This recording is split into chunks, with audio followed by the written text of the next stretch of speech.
The divorce was 3 months behind her when Naomi kissed a stranger in a hotel room and disappeared before dawn. She thought she'd never see him again.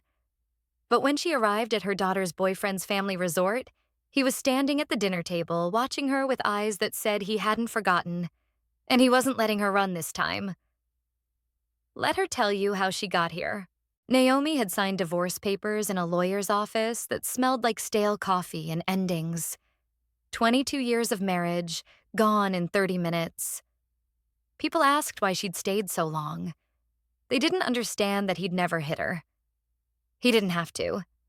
He'd erased her slowly. Every opinion she had was too sensitive. Every boundary she set was overreacting. Every time she tried to take up space, he made the room smaller, until she learned to disappear. Her daughter Freya had cried when Naomi told her she was leaving. Not because she was sad, because she was relieved. "Mom," Freya had said, gripping her hands, "I've been waiting for you to choose yourself." Naomi had survived him, but she didn't know how to live after. Her friends decided to celebrate for her since she didn't know how to celebrate herself. They threw her a party at an upscale hotel, the kind of place with pulsing music and beautiful, careless people overflowing from every doorway. Naomi felt like an imposter in her own life. She clutched a drink she hadn't touched and smiled when her friends told her to loosen up, to do something just for herself. When the noise became too much, she escaped to a quieter hallway. Her phone buzzed with a text from an unknown number. "Your 10 p.m. appointment is confirmed. Room 1147. Discretion guaranteed." Her friends had hired someone, an escort, their gift to her. One night where she could feel beautiful, desired, in control. She stared at the text, equal parts terrified and curious. She almost deleted it. But then she thought about all the years she'd made herself small, all the years she'd been told that wanting anything was selfish. So she went. Her hand shook as she knocked on the door of room 1147. The door opened, and everything she thought she knew about desire shattered. The man standing in the doorway was impeccably dressed in a full suit, his shirt unbuttoned at the collar, the tie already loosened. He looked to be in his late 20s, devastatingly composed. But there was something raw in his eyes, something lonely. The suit caught her off guard for a moment. So formal, so professional. But then it made sense. Discretion. Anyone who saw them together would think this was just business. A meeting. Nothing more. It was smart. Careful. He looked at her. Really looked. Not the way men had looked through her during her marriage. Not the way strangers glanced past middle-aged women. He looked at her like she was the only thing in the room worth seeing. This was him. This had to be him. Her friends had excellent taste. Shock registered on his face, clear and unguarded. His lips parted as if to speak, to ask what she was doing there, who she was looking for. But Naomi didn't give him the chance. She was done with hesitation, done with asking permission to want things. She stepped forward and kissed him. His body stiffened for a split second, caught completely off guard. Then something in him surrendered. He returned the kiss with a passion that stole her breath, his hands finding her waist and pulling her closer. His touch was reverent, exploratory, as if he was memorizing every curve, every line of her body. Naomi felt wanted for the first time in her life. Not tolerated. Not endured. Wanted. He guided her inside, the door closing behind them with a soft click. His hands never stopped moving, tracing the curve of her hip, the small of her back, the line of her spine. He kissed her like she was air and he'd been drowning. Whatever questions he'd had, whatever confusion had flickered across his face, was gone now. There was only hunger, only need. They made love slowly, passionately. He worshipped every inch of her skin as if she were something sacred, something he'd been searching for his entire life. He whispered words in Korean against her neck, her collarbone, her lips. Words she didn't understand but felt in her bones. The tenderness in his voice, the reverence, told her everything she needed to know. Yobo, he murmured between kisses, his breath hot against her skin. Aramdaweo, he whispered as his hands mapped her body. She didn't know the words, but she understood. She was seen.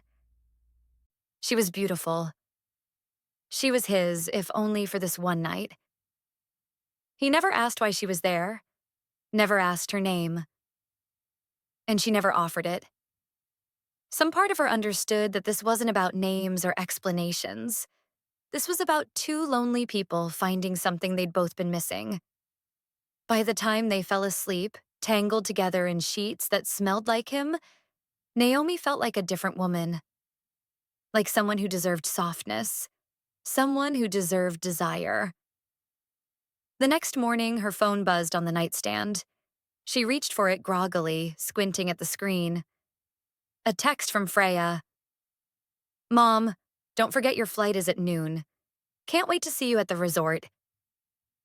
Reality crashed back in. Naomi sat up carefully, her heart pounding. He was still asleep beside her, his face peaceful in the early morning light. One arm was draped across the space where she'd been, as if even in sleep he was reaching for her. She couldn't stay. This had been what it was supposed to be. One perfect night with a professional who knew how to make a woman feel alive again. Beautiful. It couldn't be more than that. Moving quietly, she gathered her clothes and dressed in the dim light. She found her purse, pulled out some cash, more than enough, she hoped, and left it on the table beside the bed. Then she grabbed the hotel notepad and pen, her hand trembling as she wrote, "Thank you. For making me feel seen. For making me feel wanted. For one perfect night where I remembered who I used to be." She couldn't write all that. So she left just the two words. She looked back at him one last time. This beautiful, lonely man who'd made her feel alive. Then she slipped out the door before she could change her mind. The door closed with a soft click behind her. Inside the room, Hajun's eyes opened the moment the door clicked shut. He'd been awake for the past 10 minutes, feeling her slip from his arms, hearing her move around the room. He sat up slowly and stared at the cash on the table, at the note with its two inadequate words. His jaw tightened as understanding crashed over him like a wave. She thought he was an escort. She thought she'd hired him for the night. She thought what they'd shared, the vulnerability, the whispered words, the way they'd clung to each other like drowning people finding shore, was a transaction she could pay for and walk away from. For the first time in years, something cracked in his carefully controlled expression. Not anger. Something worse. Hurt. He picked up the cash with hands that weren't quite steady, stared at it for a long moment, then set it back down. She'd kissed him first. She'd chosen him, even if she'd chosen him for the wrong reasons. And the way she'd responded to his touch, the way she'd whispered his name like a prayer, even though she didn't know who he was, that hadn't been acting. That had been real. And he wasn't going to let her disappear without knowing who he really was. Without knowing that what happened between them wasn't something she could pay for. Because men like him, men who ran empires, who carried the weight of family legacy on their shoulders, who'd forgotten what it felt like to be touched without agenda, didn't get paid for intimacy. They got ruined by it. Naomi sat in the cab to the airport, her body still humming with the memory of his touch. She told herself it was enough. One perfect night with someone who knew exactly what to do, exactly what to say. A memory she could keep when the loneliness came back. Her phone exploded with messages from the group chat. So, details now. Did he show up? Tell me you didn't chicken out. She typed, "It was perfect." Then deleted it. Typed, "It was exactly what I needed." She sent that instead. She didn't tell them the truth, that the escort they'd hired had been more than she'd expected, that he'd whispered words in a language she didn't understand but felt in her soul, that he'd made her feel like someone worth worshipping. She didn't tell them that she'd left cash on the table and a note that said nothing close to what she actually felt. She didn't tell them that she was already mourning him. She had no idea that the man in room 1147 hadn't been hired at all, that he'd been as shocked by her appearance as she would have been if she'd known the truth. She had no idea that she'd just walked away from one of the wealthiest men in Seoul. A man who'd spent the night with her not because he was paid to, but because for the first time in a decade, someone had looked at him like he was just a man. Not a legacy, not an obligation, just a man. The resort was paradise. White sand stretched endlessly, meeting waters so clear it looked like glass. Villas were hidden in tropical gardens, each one its own private sanctuary. It was the kind of place where people came to forget their real lives. Naomi unpacked in her villa while Freya bounced around excitedly, pointing out the infinity pool and the view of the ocean. "Mom, tonight there's a welcome dinner. Kang Dae's family will be there. It's super casual, I promise. His uncle might even show up." "Uncle?" Naomi asked absently, already distracted by the ocean view from her balcony. "Yeah, Kang Dae's uncle basically raised him after his parents died. He's intense, but in a good way. You'll like him." Naomi smiled, not really listening. She wasn't thinking about meeting anyone. She was thinking about how far she'd come, how free she finally felt. She was thinking about a hotel room and a man whose name she didn't even know. That evening, she arrived at the outdoor dinner setup in a simple linen dress. String lights crisscrossed overhead, and the sound of the ocean provided a constant backdrop. It was elegant but relaxed. Freya waved her over to a table where Kang Dae sat with an older couple. "Mrs. Thompson." "Welcome." Kang Dae stood, grinning. Naomi laughed. "Please call me Naomi." There was small talk, laughter.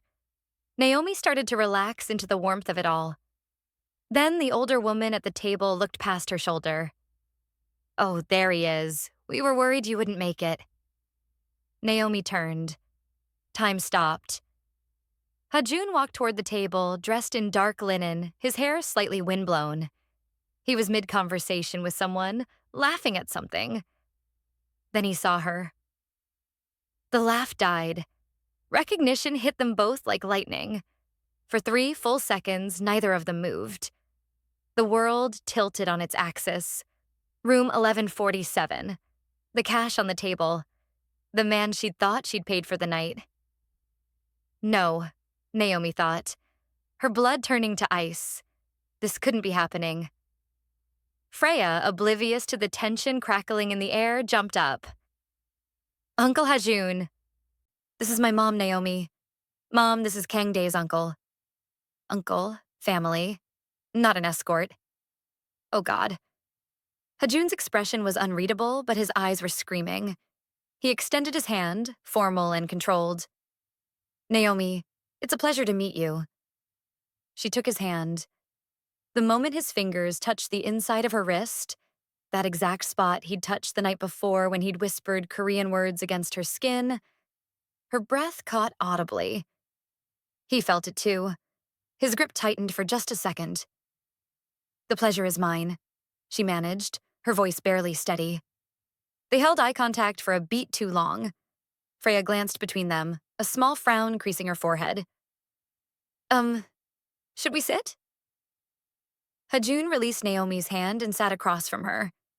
The table suddenly felt impossibly small. He wasn't an escort. He was Kang Dae's uncle. He was family. And she'd left money on his nightstand like he was something she could buy.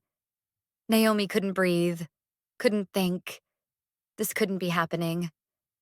Dinner began with surface-level conversation, but under the table, Naomi's hands were clenched in her lap. Hajun was the picture of composure, answering questions and smiling at Freya, but every few seconds his eyes slid to Naomi. And every time they did, she felt it like a physical touch. "Hajun, you look tense," the older man commented. "Hard week at the office?" Something like that. Hajun replied smoothly. "I needed to get away." His eyes met Naomi's deliberately. "This island has always been my escape. The one place I can forget obligations." The words were for everyone at the table, but the meaning was for her alone. The hotel had been his escape, too. And she'd walked into his room by mistake. Naomi cleared her throat. "I understand the need to escape. Sometimes the only way to survive is to disappear for a while." Hajun's jaw tightened visibly. "And when you reappear?" She met his eyes directly. "Hopefully you're not the same person who left." Silence stretched between them like a wire pulled taut.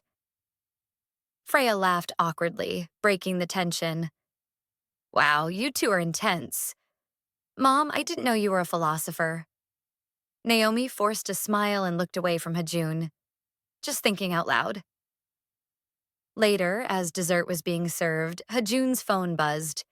He glanced at it, then stood. "Excuse me, I need to take this." As he walked past Naomi's chair, he paused. His hand hovered near her shoulder, not touching, but she felt the heat of it anyway. "Don't leave this time," he said low enough that only she could hear. "And don't insult me with cash again." Then he was gone. Naomi's stomach dropped. He was angry. Of course he was angry. She'd treated him like... Freya leaned in, whispering, "Is it just me? Or is Uncle Hajun being weird?" "I didn't notice," Naomi said too quickly. Freya's eyes narrowed slightly, but she didn't push. Naomi watched Hajun on the phone in the distance. Even as he talked, he was looking at her. He knew. He remembered that night. That room. Her. And he was letting her decide how to play this. By the time dinner wound down, Naomi stood to leave, but Hajun returned just as she did. The others were distracted with conversation, leaving them alone for half a second. "Room 1147 was a mistake?" he asked quietly. "Yes," she whispered. I thought you were, I know what you thought." Her eyes snapped to his, mortified. "I don't do this for money, Naomi." His voice was low, controlled, but there was an edge to it. "What happened between us wasn't a transaction, and I'm going to make sure you understand that before you leave this island." He walked away, leaving her frozen. 3 weeks on a private island, with the man she'd accidentally slept with. The man she'd left cash on the table for like he was something she could buy. The man who was her daughter's boyfriend's uncle. And her daughter had no idea.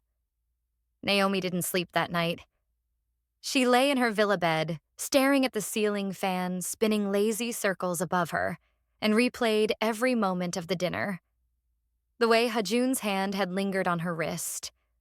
The way his voice had dropped when he said, "I don't do this for money." The way he'd looked at her like she was a puzzle he intended to solve. And the way that older woman, Aunt Mincio, they'd called her, had watched the entire exchange with eyes that missed nothing.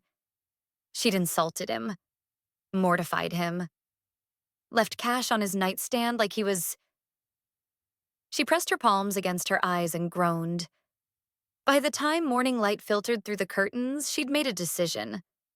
She would avoid him. The island was big enough. She'd spend time with Freya, enjoy the beach, stay far away from Kangdae's uncle and the mess she'd created. It was a good plan. It lasted exactly 4 hours. Naomi was at the resort's beachside cafe, nursing an iced coffee and pretending to read a book when a shadow fell across her table. "You're avoiding me." She looked up, and there he was. Hajun stood with his hands in the pockets of his linen pants, wearing a simple white shirt with the sleeves rolled up. He looked relaxed, casual, but his eyes were sharp. "I'm not avoiding you," she lied. "I'm reading." He glanced at the book in her hands. "It's upside down." Naomi looked down. He was right. She'd been holding it upside down for God knows how long.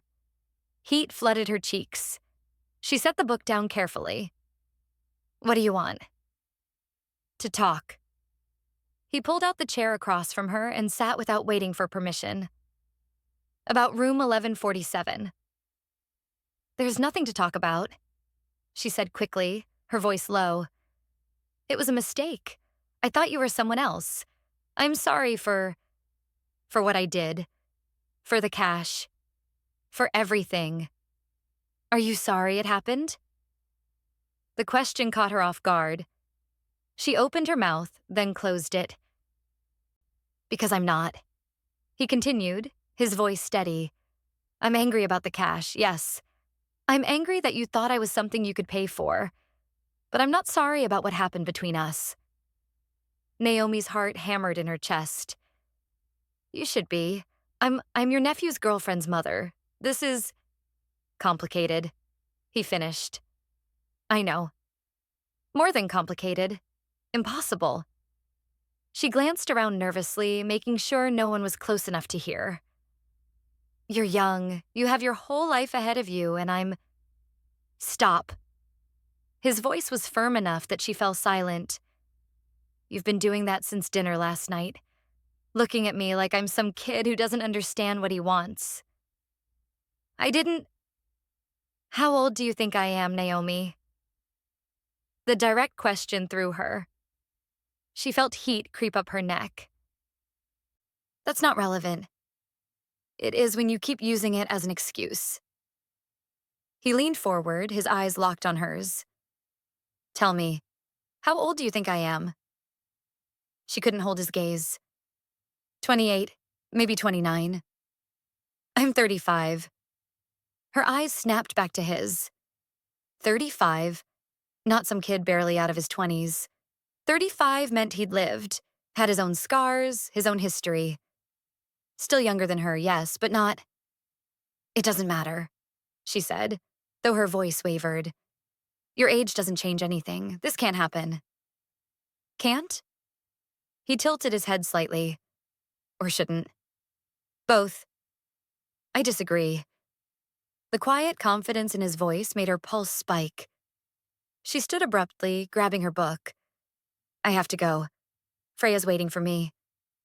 "Freya's with Kang Day at the North Beach," Hajun said calmly. "They won't be back until this evening." Naomi froze. "How do you—" I asked.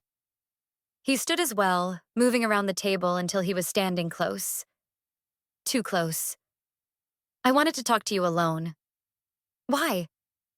The word came out breathless. He reached out slowly, giving her every chance to pull away, and brushed his thumb across the inside of her wrist.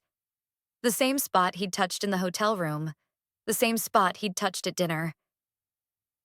"Because I need you to understand something," he said quietly. "What happened between us wasn't a mistake. Not for me. And I don't think it was for you either." She should pull away. She should tell him to stop. Instead, she stood there, feeling the heat of his touch burn through her skin. "I left money on your table," she whispered. "I treated you like someone who was there to serve you." He finished. "I know. And that's the only reason I'm not angrier. Because you didn't know. You thought that's what I was. But now you do know. And I need to know, would you have kissed me if you'd known the truth?" The question hung in the air between them. Would she have? If she'd known he was a wealthy patriarch, a man of power and control, would she have walked into that room and taken what she wanted? "I don't know," she admitted. "Then let me make it easier for you." He stepped back, giving her space. "Have dinner with me tonight. Just the two of us. Let me apologize properly for making you think I was something I'm not. Let us have an actual conversation where we're not pretending for Freya and Kangdae. Hajun, I'm not asking for anything beyond that, he said, his voice gentler now. No promises, no commitments. Just two people who shared something unexpected, having an honest conversation about what it was. You at least owe me that, don't you think? After leaving cash on my nightstand? The slight edge in his voice, not cruel but pointed, made her flinch. He was right. She did owe him that much. An explanation, a real conversation, something more than avoidance and apologies. One dinner, she heard herself say. Just talking. Just talking, he agreed. Unless you want more. The challenge in his voice sent heat pooling low in her belly, but she forced herself to ignore it. Where? Meet me at the Eastern Dock at sunset. Wear something comfortable? This isn't... She started. It's not a date, he finished. It's a conversation we should have had the morning after, that's all. She studied his face, looking for manipulation or pressure, but found only sincerity. And maybe that's what scared her most. That he was being genuine. That he really did just want to talk. Okay, she said quietly. Sunset.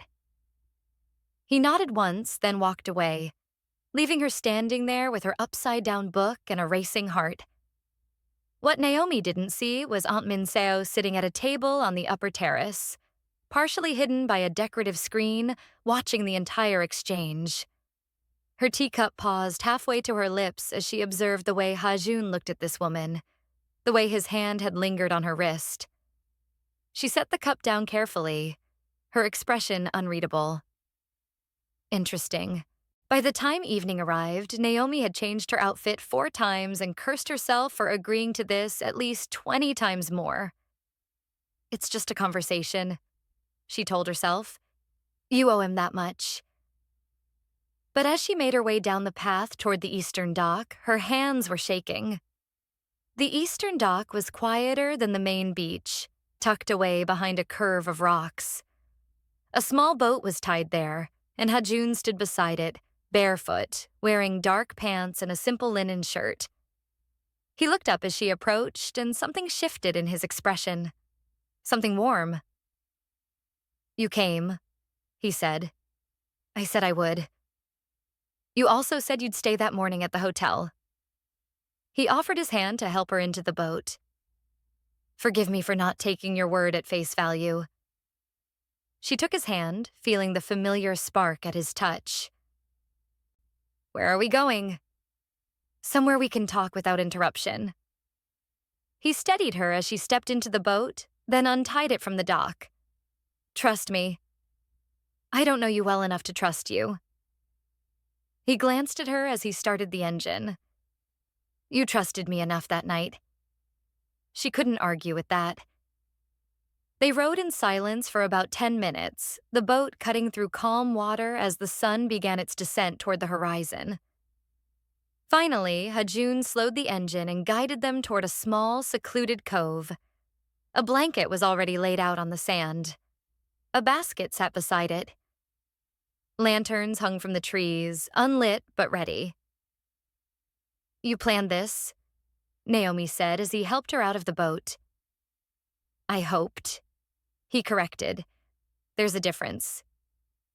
He led her to the blanket and they sat facing the water. The sun painted the sky in shades of orange and pink, the kind of sunset that belonged in postcards. This is beautiful, she admitted. It's private. He pulled containers from the basket. Fresh fruit, cheese, bread, wine. No one comes here except me. I found it when I was younger after my brother died, when I needed to escape the weight of everything. It was the first truly personal thing he'd shared. Naomi turned to look at him. Kangdae's father? He nodded. He and his wife died in a car accident when Kangdae was 8. I became his guardian, the family patriarch. I was 23. That's so young. I didn't have a choice. He poured wine into 2 glasses. My father was already ill. My aunt, you met her last night, Aunt Minseo? She tried to help, but ultimately the responsibility fell to me. Someone had to step up. Someone had to hold everything together. And you've been holding it together ever since. He met her eyes. Until that night, in that hotel room. For the first time in over a decade, I let go. The weight of his words settled between them. This wasn't just attraction. This was 2 people who'd been drowning in their own ways, finding air. "Why didn't you stop me?" she asked quietly. "When I kissed you. When you realized I thought you were... Why didn't you stop me?" "Because I didn't want to." He set his glass down. "Because when you looked at me, you didn't see the head of a conglomerate. You didn't see obligation or legacy. You just saw a man. And I've wanted to be just a man for so long, Naomi. Just me." Her chest tightened. "I'm sorry I ruined that. By leaving the money. By running." "You didn't ruin it." His voice was soft but firm. "You gave me the most honest night I've had in years. Even if you thought I was someone else, what we shared was real, wasn't it?" She couldn't lie. Not here. Not with the vulnerability in his eyes. "Yes." "Then that's enough." He reached out, his fingers brushing hers where they rested on the blanket. "I'm not asking for more than honesty, Naomi. I just need to know. Was it just the circumstances? The hotel, the mistake, the anonymity? Or was it me?" The question was so raw, so unguarded, that it stole her breath. "It was you," she whispered. "Even thinking you were what I thought you were, it was still you. The way you looked at me, the way you touched me, I've never felt like that before." His eyes darkened. "Like what?" "Wanted, not needed, not used, just wanted." He moved closer, not touching her, but close enough that she could feel the heat radiating from his body. "I did want you. I still do. But I need you to understand something. I'm not that man in the hotel anymore. I can't be anonymous. I can't be a fantasy you walk away from when morning comes. If we do this, if we explore whatever this is between us, it's real. It's complicated. It's messy. And I need to know you can handle that before we go any further." "I don't know if I can," she admitted. "I don't know if I'm strong enough or complicated." "Then we stop here." But he didn't move away. We finish dinner. We say goodbye. "And in 3 weeks, you go home and I stay here and we pretend that night never happened. Is that what you want?" "No." His voice was rough. "But I won't chase someone who doesn't want to be caught." The challenge hung between them. He was giving her an out, a clean break. All she had to do was take it. But when she looked at him, really looked at him, she saw the loneliness that mirrored her own, the exhaustion of holding everything together, the hunger for something real. "I don't want to pretend it didn't happen," she said quietly. "But I also don't know what to do with the fact that it did. Then let's figure it out. Together." He held out his hand, palm up. An offering, not a demand. 3 weeks, no promises beyond that. We see where this goes. And if it becomes too much, if it gets too complicated, we stop. But we give it a chance. She stared at his hand. This was the moment. The choice. She could walk away, go back to her safe, small life, or she could take his hand and risk everything for the possibility of something more. Slowly, she placed her hand in his. 3 weeks, she breathed. His fingers closed around hers, and the smile that spread across his face was devastating. 3 weeks. Then he pulled her closer and kissed her. It was different from the hotel room. Slower, more deliberate. A kiss that acknowledged what they were risking, what they were choosing. When they finally broke apart, both breathing hard, Hajun rested his forehead against hers. "Tell me about your marriage," he said softly. "Not the ending. The middle. Tell me what he did that made you forget who you were." And so she did. In the fading light with the sound of waves in the background, she told him. About the erosion, the small cuts that bled her dry, the way she'd learned to make herself invisible. Hajun listened without interrupting. When she finished, his jaw was tight, his hand gripping hers almost painfully. "I'm sorry," he said finally. "I'm sorry that happened to you. It's over now." "Is it?" His eyes searched hers. "Because you're still making yourself small. Still apologizing for taking up space. Still convinced that wanting something makes you selfish." The truth of his words hit her like a slap.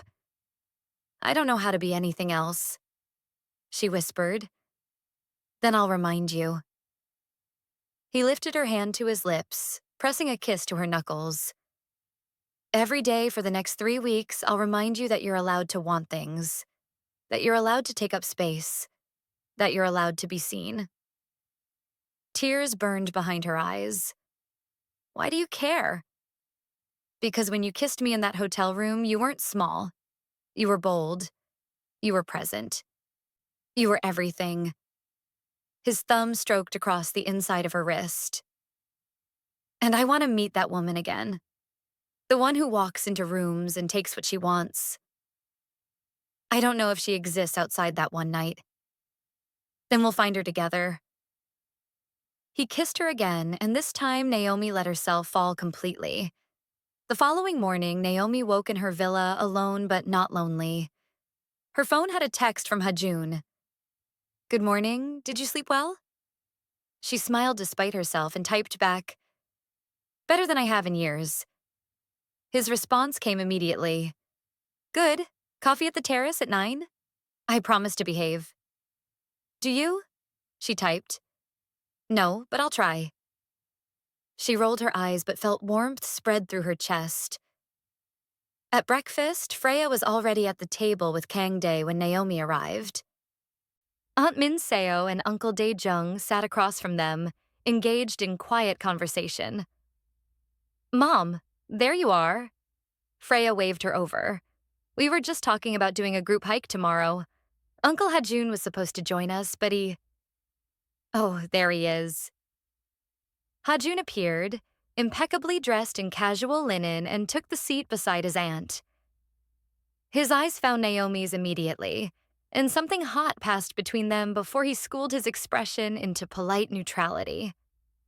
"Good morning, everyone," he said smoothly.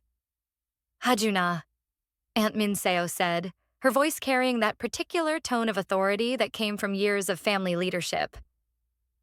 "You look well rested. The island air must agree with you." "It does, Aunt." He reached for the coffee pot. "I slept better last night than I have in months." Naomi felt heat creep up her neck and focused intently on her plate. "And you, Mrs. Thompson?" Aunt Mincio turned her attention to Naomi, her smile polite but her eyes assessing. "Are you finding the resort to your liking?" "Please call me Naomi. And yes, it's beautiful. Thank you." "Freya tells me you're recently divorced." It wasn't a question. "That must have been difficult." Naomi tensed. "It was necessary." "Of course." Aunt Mincio's smile didn't quite reach her eyes. "Still, divorce is always unfortunate, especially when there are children involved. But I'm sure you did what you thought was best." The subtle judgment in her tone was unmistakable. Under the table, Naomi's hands clenched. "My mother did what was right," Freya said firmly, surprising everyone. "Her ex-husband was—" She caught herself. "It was the right decision." Aunt Mincio inclined her head gracefully. "I'm sure it was, dear.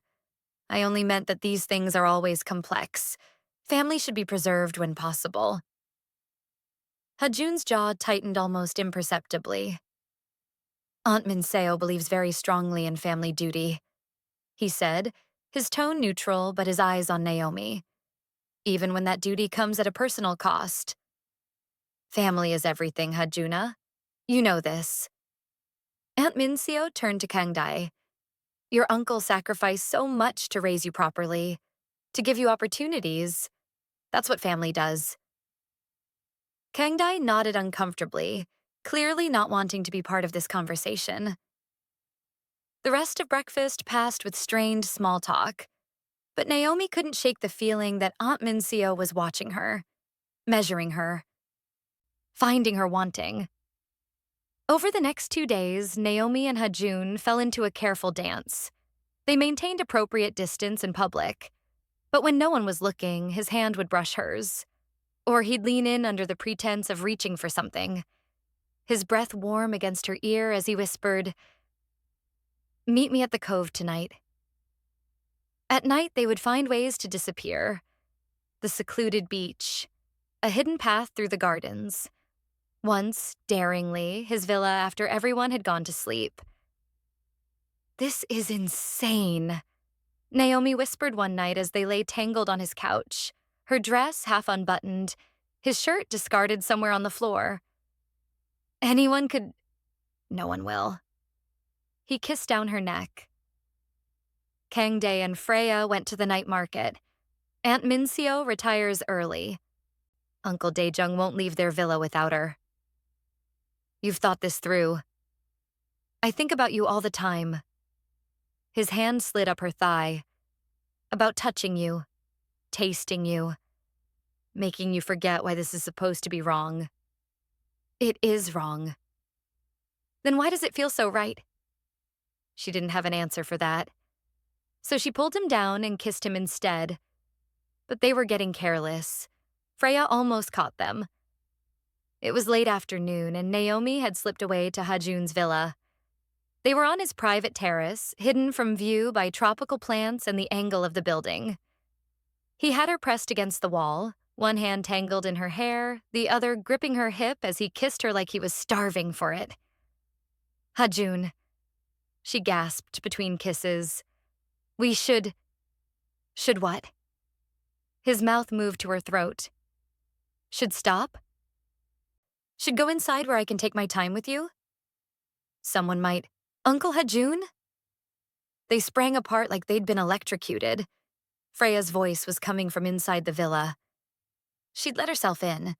Hajun and Naomi stared at each other, both breathing hard. Naomi's lipstick smeared, his hair disheveled. "Stay here," he whispered, then stepped into the villa, closing the terrace door behind him. Naomi pressed her back against the wall, her heart hammering so hard she thought it might break through her ribs.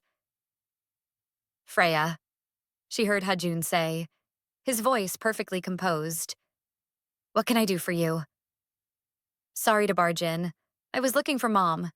Have you seen her?" "Not recently. Is something wrong?" "No, we were supposed to meet for lunch and she didn't show. It's not like her." Naomi's stomach dropped. She'd completely forgotten about lunch. "I'm sure she's fine," Hajun said. "Perhaps she fell asleep? The heat can be exhausting." "Yeah, maybe. If you see her, can you tell her I'm looking for her?" "Of course." Naomi heard footsteps, then the sound of the front door closing. She waited, barely breathing, until Hajun opened the terrace door. "She's gone," he said. Naomi's legs felt weak. That was too close. "I know. We need to be more careful." "I know that too." He pulled her close. "But I'm not ready to stop." "Neither am I." And that terrified her more than anything. Aunt Minseo was not a fool. She'd raised 2 boys after her brother's death. She'd navigated the cutthroat world of Korean family business. She knew how to read people. And she'd been reading Hajun and Naomi very carefully. The way they avoided looking at each other at meals, too deliberately. The way they both disappeared for long stretches. The way Naomi's cheeks flushed when Hajun's name was mentioned. And most tellingly, the way Hajun looked at this woman when he thought no one was watching. Like she was air and he'd been drowning. She'd never seen him look at anyone like that. Not even... No. She wouldn't think about that. About the arrangement that had been made. About what was expected. But if Hajun was developing feelings for Freya's mother, of all people, this needed to be addressed before it became a problem. That afternoon, she found Uncle Dae-jung in their villa. "We need to call Jiwoo," she said without preamble. Her husband looked up from his book. "Why?" "Because Hajun is being foolish. And it's time to remind him of his responsibilities." The second close call happened when Freya found Naomi's bracelet. Naomi had been in such a hurry to leave Hajun's villa the night before that she'd forgotten to put it back on. She only realized it was missing the next morning. She was having breakfast with Freya when her daughter pulled something from her pocket. "Mom, is this yours?" Freya held up the delicate silver bracelet. "I found it in Uncle Hajun's villa. I was helping him look for his phone charger and it was on his nightstand." Naomi's blood turned to ice. Yes, that's mine. I must have..." Her mind raced. "I must have dropped it yesterday when I stopped by to ask him about recommendations for the spa. Thank you for finding it." Freya's eyes narrowed slightly. "You went to his villa?" "Just briefly. To ask about the spa." The lie felt thick in her throat. "You know how I am. I take off jewelry when I'm nervous. I must have set it down and forgotten it." "Huh." Freya handed her the bracelet. "It was right on his nightstand, though. Why would you..." "I probably set it down while we were talking. You know how I fidget." Freya studied her mother's face for a long moment. "Yeah, I guess." But Naomi could see the wheels turning in her daughter's head. The small seed of suspicion taking root. Despite the close calls, or perhaps because of them, Naomi and Hajun grew more reckless. One afternoon, Naomi was reading by the pool when Hajun appeared with 2 iced coffees. "Freya and Kangdae went snorkeling," he said, sitting on the lounge chair beside hers. "We have 2 hours." "2 hours for what?" "This." He leaned in and kissed her. Right there in broad daylight, hidden only by the angle of the chairs and the strategic placement of palm trees. Naomi gasped against his mouth but didn't pull away. When they finally broke apart, she was breathless. "Someone could see," she hissed. "Then don't make a sound." His hand slid to the small of her back, pulling her closer. "Can you do that, Yobo? Can you stay quiet while I touch you?" The Korean word sent shivers down her spine. "What does that mean? You keep calling me that." "It means you're mine." His lips brushed her ear. "Even if you don't know it yet." "I'm not." "You are." His hand moved to her thigh, hidden by the towel across her lap. "Tell me to stop." She should. Someone could walk by. Freya could come back early. This was reckless and stupid and... "Don't stop," she whispered. His smile against her neck was wicked. "Good girl." What followed was 10 minutes of exquisite torment, his hand moving slowly, deliberately under the cover of the towel. His mouth at her ear, whispering things in Korean she didn't understand but felt in every nerve ending. She bit her lips so hard she tasted copper, trying not to make a sound as he brought her right to the edge. Then he stopped. "Hajun," she gasped. "Not here." He pulled his hand away, leaving her trembling and furious. "Tonight. My villa. Midnight. I can't..." "You can." He stood, adjusting his shirt like nothing had happened. "Freya's a deep sleeper. You told me that yourself." Then he walked away, leaving her aching and desperate and absolutely furious with how much she wanted him. What neither of them noticed was Aunt Minseo on the upper terrace, partially hidden by a decorative screen, watching the entire exchange. Her expression was unreadable as she set down her teacup. It was time to act. That night, Naomi stood outside Hajun's villa at 11:58 p.m., her heart hammering in her chest. This was insane. If anyone saw her, if Freya woke up and checked her room, if... The door opened before she could knock.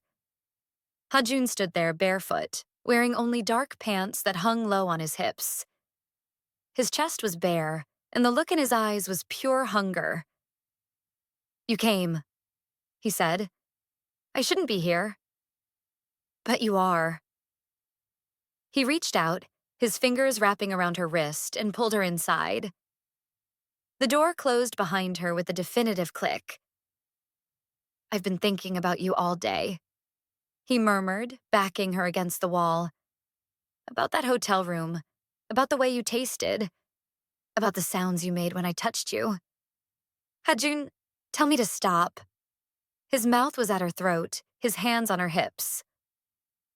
"Tell me you don't want this, and I'll let you walk away right now."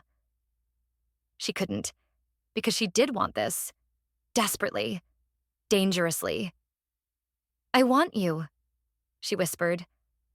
"God help me, I want you." "Then take me." And she did. What happened in that villa was nothing like the tender exploration of the hotel room. This was hunger, need, desperation. He worshipped her body like it was something holy, whispering words in Korean between kisses. "Aramdaweo, you're so beautiful. Negoya, mine." When he finally moved inside her, she bit down on his shoulder to keep from crying out. "Look at me," he demanded, his voice rough. "I want to see you. I want to watch you fall apart." She met his eyes, and what she saw there terrified her. This wasn't just desire. This was possession. Obsession. This was a man who decided she was his. And nothing would change his mind. "Say it," he commanded, his movements becoming harder, more desperate. "Say you're mine." "I can't." "Say it, Naomi." "I'm yours," she gasped, and the moment the words left her mouth, she knew they were true. They came apart together, clinging to each other like drowning people finding shore. Afterward, as they lay tangled in his sheets, Hajun traced patterns on her bare skin. "I need to tell you something," he said quietly. She tensed. "What?" "My aunt has been watching us. She knows something is happening." Naomi's blood ran cold. "How do you know?" "Because she called me this morning, asked pointed questions about you, about whether I was being foolish." His jaw tightened. "She's protective, of me, of the family, of our reputation." "What did you tell her?" "Nothing. But she's not stupid, Naomi. She'll figure it out if she hasn't already."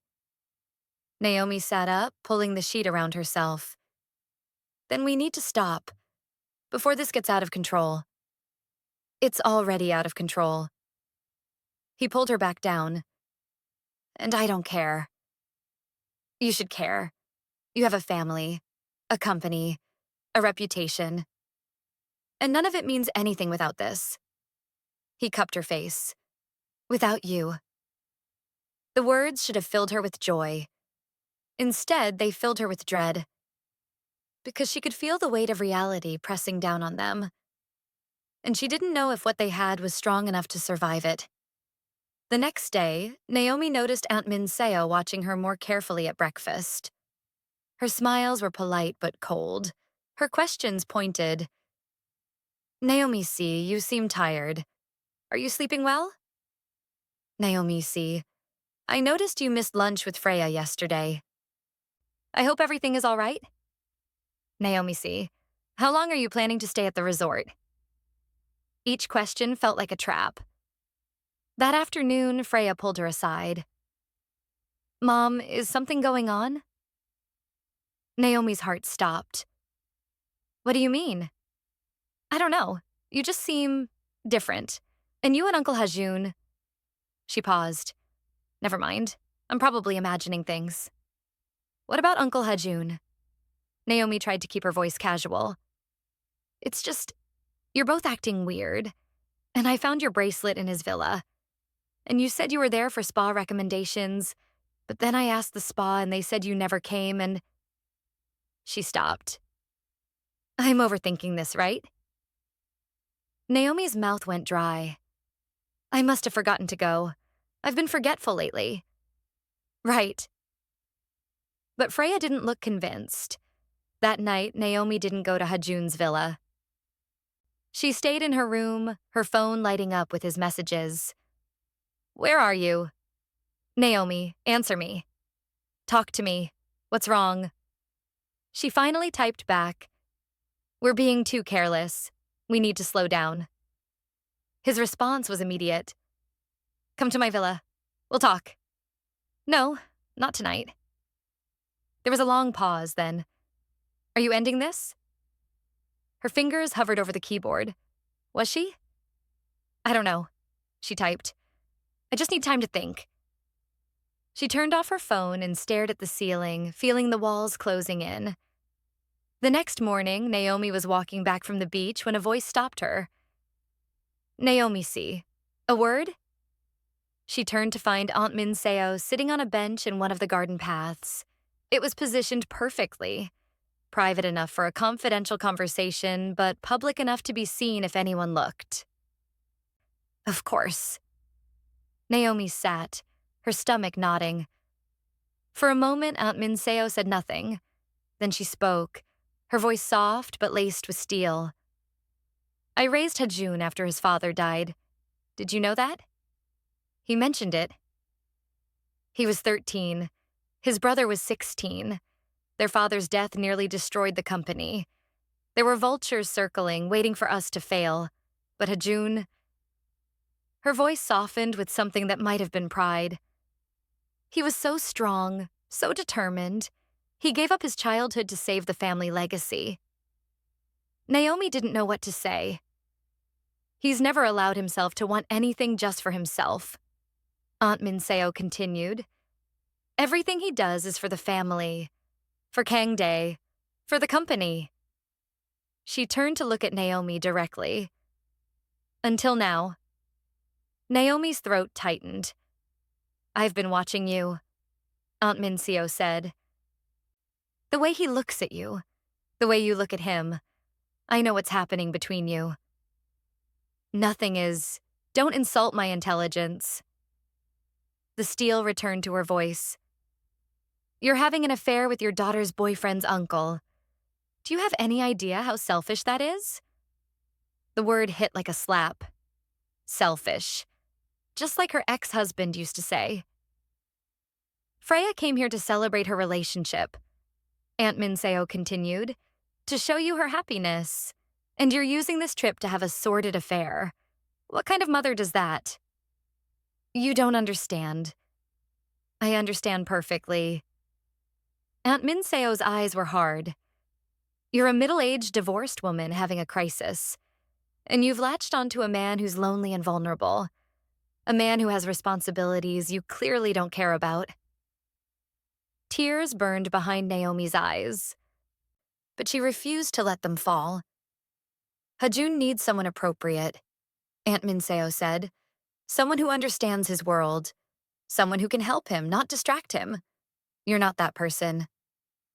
That's not your decision to make. Perhaps not. But ask yourself, what future do you think this has?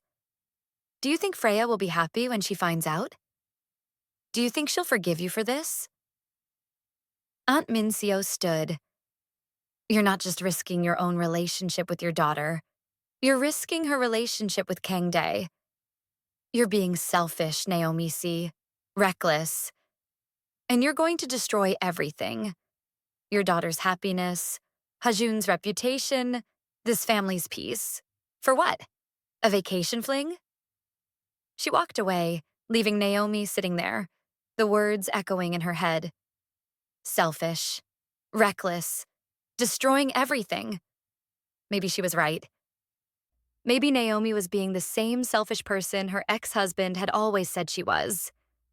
That evening, when Hajun texted her, she didn't respond. She spent the night staring at the ceiling, Aunt Mincio's words playing on repeat. Selfish, reckless, destroying everything. The words wouldn't stop. But before we find out what happens next, I need to ask you something. Do you think Naomi should walk away? Protect her relationship with Freya and end things with Hajun before it's too late? Or should she fight for what makes her happy, even if it means risking everything? Drop your answer in the comments. Team walk away or team fight for it? And if you're as hooked on this story as I think you are, hit that like button and subscribe. Because what's about to happen next? You're not ready for it? Trust me. Now, let's continue. The next morning, everything changed. Naomi was having breakfast with Freya when a commotion at the entrance made everyone turn.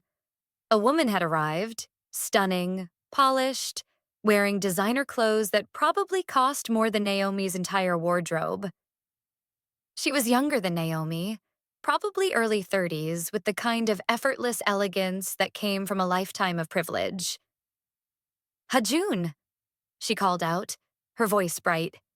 "Surprise!" Hajun had been walking to the table. He froze, his expression shifting from shock to something that might have been dread. "Jiwoo," he said. "What are you doing here?" The woman, Jiwoo, crossed to him and wrapped her arms around him in an embrace that was just a little too familiar. "Your aunt called me. She said you've been working too hard and needed company." She pulled back, beaming. "So I thought, why not finally take that vacation together? The one we've been planning forever?" Aunt Mincio appeared, her smile satisfied. "Jiwoo-si, it's so good to see you. Come sit with us." Naomi watched, her stomach dropping, as Jiwoo linked her arm through Hajun's and pulled him toward the table. "Everyone, this is Yoon Jiwoo," Aunt Mincio announced, Hajun's fiancé. The word hit Naomi like a punch to the gut. Fiancé. Freya's eyes widened. "Uncle Hajun, you're engaged? Why didn't you tell us?"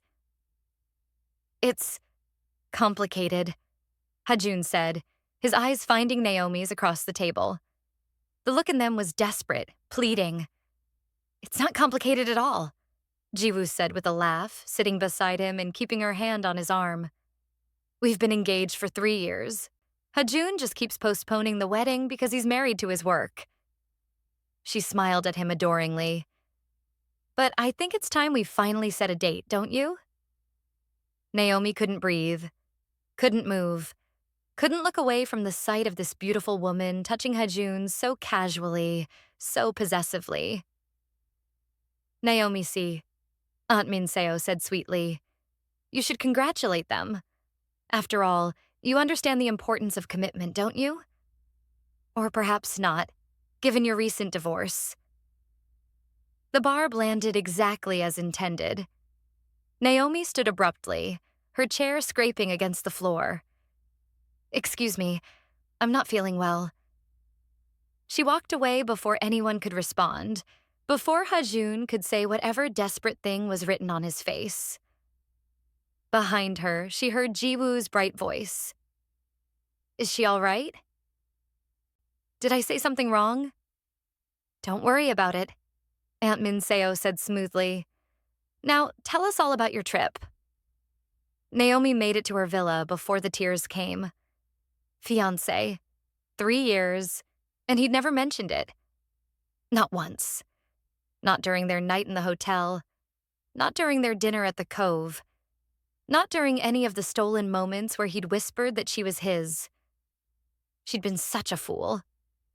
Naomi stayed in her villa for the rest of the day, ignoring the knocks on her door, the texts that kept lighting up her phone. Freya came by twice. "Mom, are you okay? Do you need anything?" "I'm fine, sweetheart. Just a headache. I'll be better tomorrow."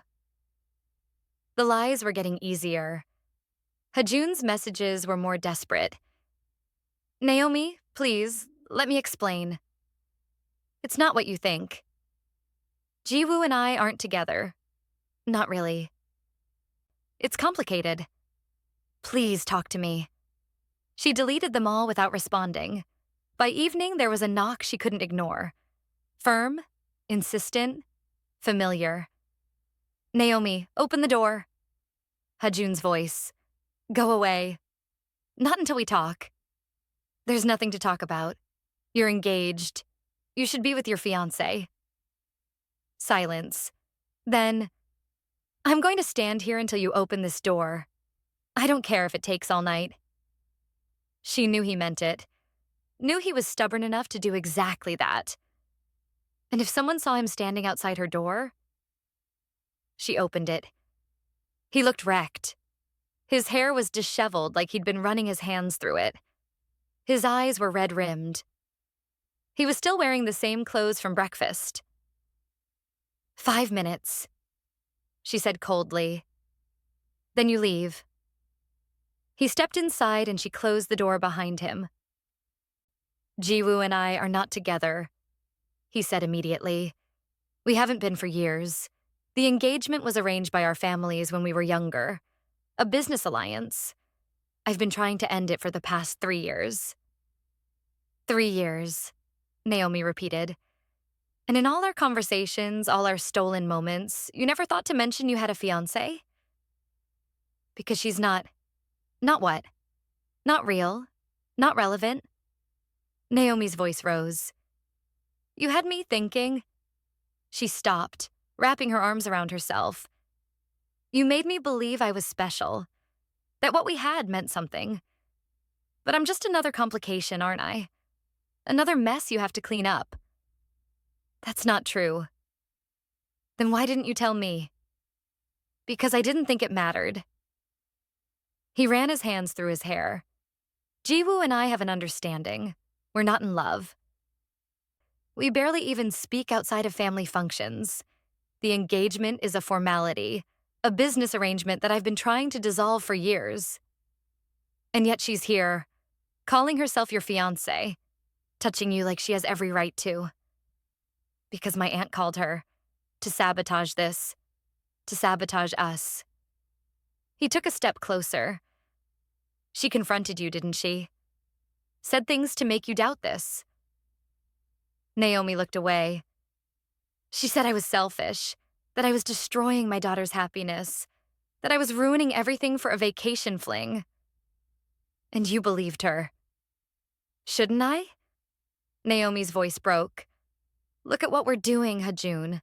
I'm sneaking around behind my daughter's back. You have a fiancé you supposedly don't want but can't seem to get rid of.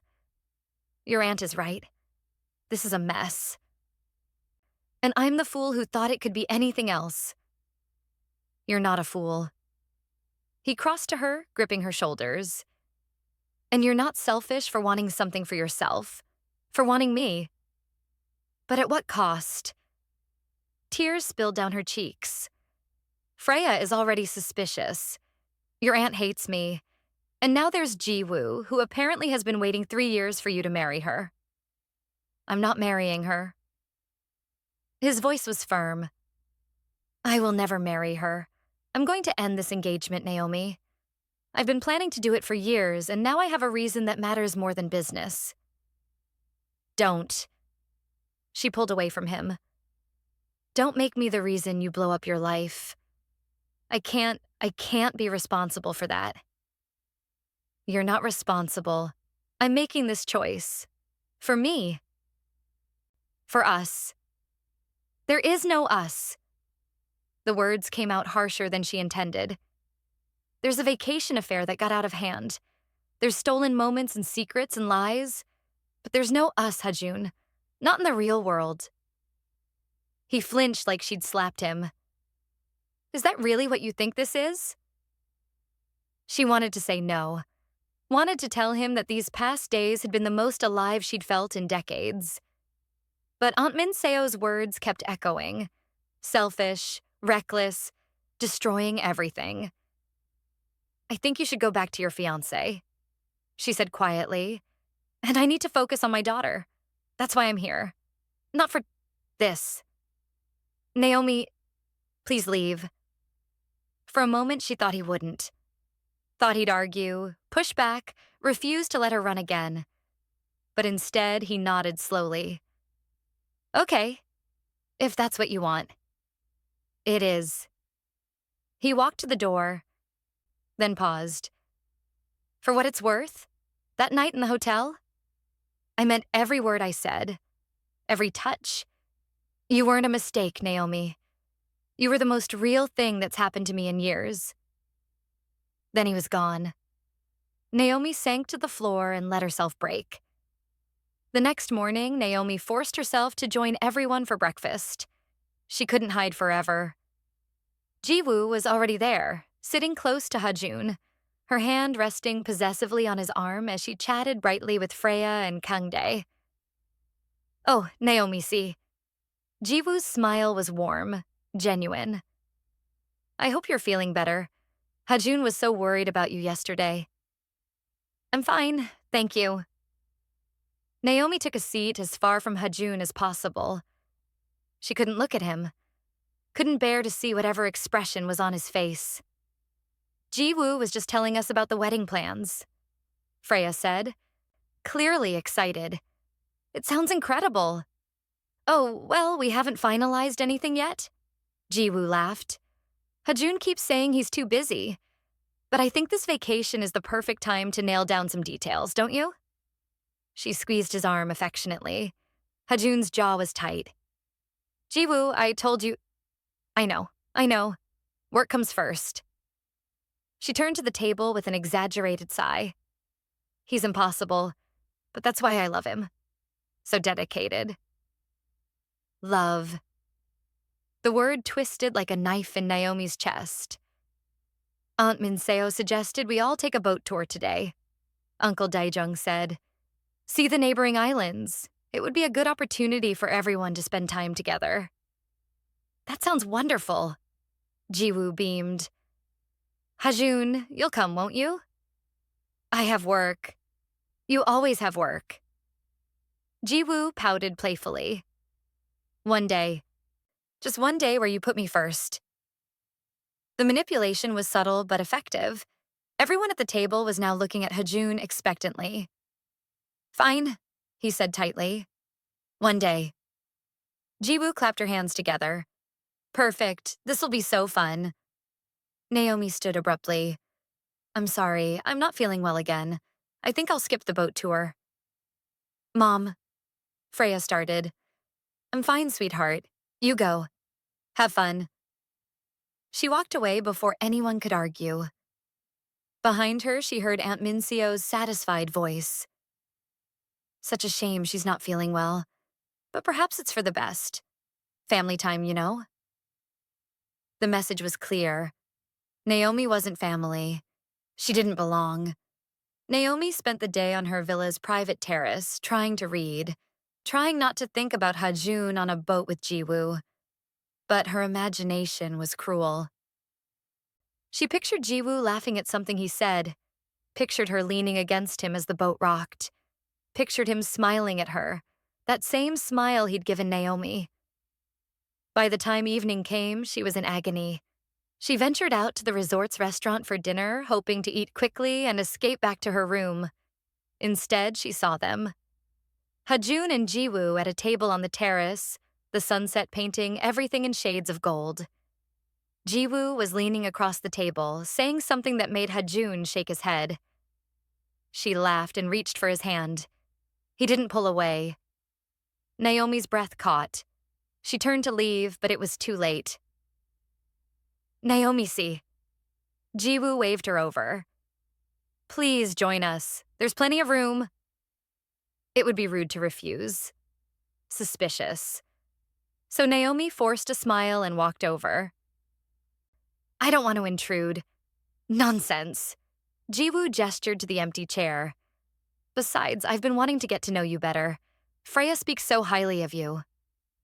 Naomi sat, hyper-aware of Hajun across the table. His expression was carefully neutral, but his hands were clenched on the table. "So," Jiwoo said brightly, "Freya mentioned you're recently divorced. That must have been difficult." "It was necessary," Naomi said, echoing her earlier words to Aunt Minseo. "Still, divorce is always sad, especially after so many years together." Jiwoo reached over and squeezed Hajun's hand. "That's why I'm so grateful Hajun and I found each other young. We've grown together, you know? We understand each other." Hajun's jaw tightened, but he said nothing. "How did you two meet?" Naomi heard herself ask, even though she didn't want to know. "Our fathers arranged it," Jiwoo said. "Very traditional, but we were lucky. We actually got along. And over the years," she smiled at Hajun, "well, I think we've built something real, haven't we?" "Jiwoo," Hajun started. I know. You hate when I get sentimental." She turned back to Naomi. "He's very private about his feelings, but I can tell when he cares. It's in the little things." Each word was a fresh cut. Naomi wanted to stand up, to walk away, but she was trapped by politeness, by the need to not reveal how much this was destroying her. "Excuse me," Hajun said abruptly. "I need to make a call." He stood and walked away, leaving Naomi alone with Jiwoo. Jiwoo's smile dimmed slightly. He's been distant lately, ever since he arrived at the island. She studied Naomi's face. "You haven't noticed anything off about him, have you? You've spent time with him." "Not really," Naomi lied. "We've barely spoken." Jiwoo didn't look convinced. "Well, I'm sure it's just work stress. It always is." She brightened again. "Aunt Minseo thinks once we're married, he'll finally relax, have something stable to come home to." The casual way she talked about their future, their marriage, their life together, made Naomi want to scream. "I should go," Naomi said, standing. "I'm still not feeling well." "Of course. Feel better, Naomi, see?" As Naomi walked away, she passed Hajun in the hallway. He grabbed her arm. "Naomi, don't." She pulled away. "Your fiancé is waiting for you." "She's not." "She thinks she is. She talks about marrying you like it's inevitable, like you're hers." Naomi's voice broke. "And maybe she's right. Maybe I'm the one who's been living in a fantasy." "You're not." "I can't do this." Naomi shook her head. "I can't watch you with her and pretend it doesn't hurt. I can't keep lying to my daughter. I can't." She took a shaky breath. "We're done, Hajun. Whatever this was, it's over." She walked away before he could respond, before she could see the devastation on his face. Behind her, she heard him punch the wall. The next day was torture. Aunt Minseo had organized a family lunch on the beach. Everyone was expected to attend. Naomi considered faking illness again, but Freya had already started asking questions. So she went, determined to get through it without breaking. Jiwoo was in her element. Charming, attentive, perfectly gracious. She had Freya and Kangdae laughing at her stories. She deferred to Aunt Minseo with just the right amount of respect. She touched Hajun constantly. His arm, his shoulder, his hand. Casual touches that screamed possession. And Hajun let her. Oh, he was stiff. Uncomfortable. But he didn't pull away. Didn't correct her when she talked about their future. Didn't contradict her when she told a story about when we're married. Naomi felt like she was dying by inches. "Naomi, see? You're quiet today," Aunt Minseo observed. "Still not feeling well?" "Just tired. You should rest more. Take care of yourself." The words were kind, but the look in Aunt Minseo's eyes was victorious. She'd won, and they both knew it. After lunch, as everyone was dispersing, Ji-woo called out, "Ha-jun, let's take a walk on the beach. Just the two of us. It's been ages since we had alone time." Ha-jun's eyes found Naomi's across the group. The look in them was desperate, pleading. She looked away. "Sure," he said flatly. "Why not?" Naomi watched them walk away, Ji-woo's hand tucked into the crook of his arm, her head tilted up toward him as she talked animatedly. "Mom?" Naomi turned to find Freya watching her with concerned eyes. "Are you sure you're okay?" "I'm fine." "You don't seem fine. You seem—" Freya paused. "Sad." "Just tired." "Sweetheart." Naomi forced a smile. Nothing a good nap won't fix. But as she walked back to her villa, she knew sleep wouldn't fix this. Nothing would. That night, Naomi lay in bed, staring at the ceiling when her phone buzzed. "Ha-jun, I can't do this anymore." She stared at the message, her heart hammering. Another message. "Meet me. Please, I need to see you." She shouldn't respond. Should delete the message. Should stay strong. But her fingers were already typing. "Where?" "The Cove. Our place. Please, Naomi." She should say no. Should end this cleanly. Instead, she found herself getting dressed, slipping out of her villa in the darkness, making her way down the familiar path to the eastern dock. The boat was already there, engine idling. Ha-jun stood beside it, and even in the moonlight she could see the tension in his body. "You came," he said. "I shouldn't have." "But you did." He helped her into the boat. "That means something." They rowed in silence to the cove. When they arrived, Ha-jun didn't bother with pleasantries. The moment they were on the sand, he turned to her. "I'm ending it," he said. "The engagement. Tomorrow. I'm telling Ji-woo and my aunt that it's over." Naomi's breath caught. "You can't—" "I can. I should have done it years ago." He moved closer. "Watching you these past 2 days, seeing you in pain, knowing I caused it. I can't, Naomi. I can't keep pretending. I can't keep letting my aunt manipulate me. And I sure as hell can't keep letting Ji-woo touch me when the only person I want touching me is you. Your aunt will never accept this. Never accept me. I don't care. You should care. She's your family. The company means nothing without you." He gripped her shoulders. "Don't you understand? I spent 12 years building a life I didn't want. 12 years doing what was expected. And then you walked into that hotel room and reminded me what it felt like to want something for myself. I'm not worth losing everything for. You're worth everything." He cupped her face, forcing her to meet his eyes. "You're worth my aunt's disapproval. Worth the business complications. Worth whatever fallout comes from this. Because for the first time in my life, I'm not just surviving. I'm living. And that's because of you." Tears streamed down her face. "What about Freya? What happens when she finds out and hates me for this?" "Freya loves you. She'll understand." "You don't know that. Then we'll deal with it. Together." His thumb brushed away her tears. "But I'm not giving you up, Naomi. I'm not letting my aunt scare you away. And I'm sure as hell not marrying Ji-woo when the only woman I want is standing in front of me.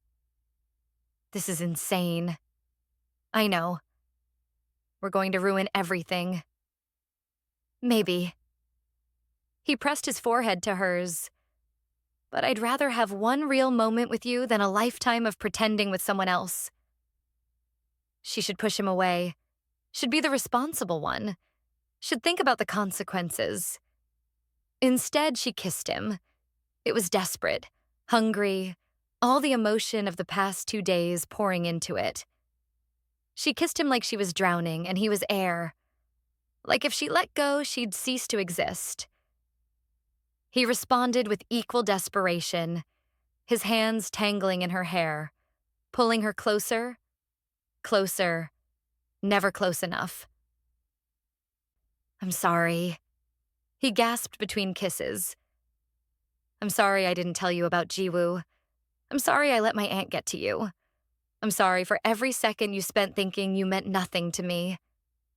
Stop apologizing." She pulled at his shirt. "Just, I know. I know." He backed her toward the blanket he'd laid out, the same one from their first night here. "Tell me what you need." "You. Just you." What happened next was raw, desperate, almost violent in its intensity. This wasn't the gentle exploration of the hotel room or even the controlled passion of his villa. This was two people who'd been torn apart trying to fuse themselves back together. He pushed her dress up, she tore at his pants, and then he was inside her, and she was crying, and he was whispering words in Korean, words she didn't understand but felt in every cell of her body. "Nagoya," he growled against her neck. "Mine. You're mine, Naomi. Say it." "I'm yours," she sobbed. "I'm yours, I'm yours, I'm yours. No one else." His movements were hard, desperate, almost punishing. "Not Jiwoo, not anyone. You're the only one I want, the only one I'll ever want. Prove it." And he did. Over and over until they were both shaking, until she'd screamed his name so many times it was the only word she remembered, until he'd marked every inch of her skin with his mouth and hands and body. When they finally collapsed together, tangled and breathless, she felt the wetness on her face and realized she was still crying. "Hey," he said softly, brushing hair from her face. "Talk to me." "I'm scared," she admitted. "I'm so scared, Hajun. What if this falls apart? What if your aunt is right and I'm just being selfish? What if I lose Freya over this? Then we'll deal with it." He pulled her closer. "But we'll deal with it together. I'm not letting you face this alone. You're asking me to be brave enough for both of us." "No, I'm asking you to trust me." He tilted her face up. "Trust that what we have is worth fighting for. Trust that I'm not going to disappear when things get hard. Trust that you deserve to be happy, even if it's complicated." She wanted to. God, she wanted to. "What happens tomorrow?" she whispered. "Tomorrow I tell Jiwoo the engagement is over. I tell my aunt that I'm making my own choices. And then..." He kissed her softly. "Then I spend the rest of this vacation showing you exactly what you mean to me. No hiding, no sneaking around, just us. Freya, we'll figure it out, and we'll talk to her. Together. As soon as she asks." The plan was terrifying, reckless. Everything that could go wrong flashed through Naomi's mind. But when she looked at Hajun, really looked at him, she saw something she recognized. The same desperate hope she felt. The same terrified determination. "Okay," she breathed. "Okay, we do this." His smile was blinding. "We do this." He kissed her again, softer this time, a promise sealed. They made love twice more that night. Slower, sweeter, like they were memorizing each other for whatever battles lay ahead. As the sun began to rise, Hajun wrapped her in his shirt and held her as they watched the sky turn pink and gold. "No regrets?" he asked softly. She thought about all the ways this could fall apart, all the pain that might be waiting. Then she thought about the hotel room, about his hands on her skin, about the way he looked at her like she was the only thing in the world that mattered. "No regrets?" she said. It was a lie and a truth all at once. Because while she didn't regret him, she was terrified of what came next. They returned to the resort just after dawn, disheveled and exhausted. Hajun walked her to her villa, kissed her once more at the door, then headed toward his own. He had a conversation to have. Several, actually. But before he could reach his villa, a voice stopped him. Hajuna. Aunt Minseo stood on the path, fully dressed despite the early hour. Her expression was unreadable. Where have you been? That's none of your concern. Everything you do is my concern. I raised you. I saved this family. Her voice was steel. And I will not let you destroy everything we've built for some middle-aged divorced woman. Hajun's jaw tightened. Watch your tone when you speak about her. Or what? You'll choose her over your family? Over your responsibilities? Aunt Minseo stepped closer. Jiwoo is perfect for you. She understands your world. She can help you. I don't want her help. I don't want her. And I'm ending the engagement today. Aunt Minseo's eyes flashed. You will do no such thing. That engagement represents a critical business alliance that I never agreed to. Hajun's voice was cold. You and Jiwoo's father arranged it. You've been pushing it for years. But I'm done, Aunt. I'm done living my life for the company, for the family legacy. I'm done sacrificing my happiness for everyone else's expectations. This is about that woman. Her name is Naomi. And yes, this is about her. But it's also about me finally choosing what I want instead of what's expected. She'll never fit into your world, Hajun. She doesn't understand. She understands me. He met his aunt's eyes. For the first time in 12 years, someone sees me. Not the CEO, not the family patriarch. Just me. And I'm not giving that up. Aunt Minseo's expression hardened. If you do this, there will be consequences. The board will question your judgment. Jiwoo's father will pull his support. You could lose everything. Then I lose everything. But at least I'll have something real. He walked past her, leaving his aunt standing on the path, her carefully constructed plans crumbling around her. Hajun found Jiwoo in the villa's breakfast room, already immaculately dressed, scrolling through her phone. We need to talk, he said without preamble. She looked up, her smile bright. Good morning to you too. Did you sleep well? You left so early. I'm ending the engagement. The smile froze on her face. What? The engagement. It's over. It should have ended years ago, but I let myself be convinced to wait. I'm not waiting anymore. Jiwoo set down her phone slowly. Is this about her? That woman? Freya's mother? This is about me finally being honest. We don't love each other, Jiwoo. We never have. This arrangement was never about us. It was about business, about our families. But I'm done living my life for other people's convenience. I see. Her voice was carefully controlled. And does she know?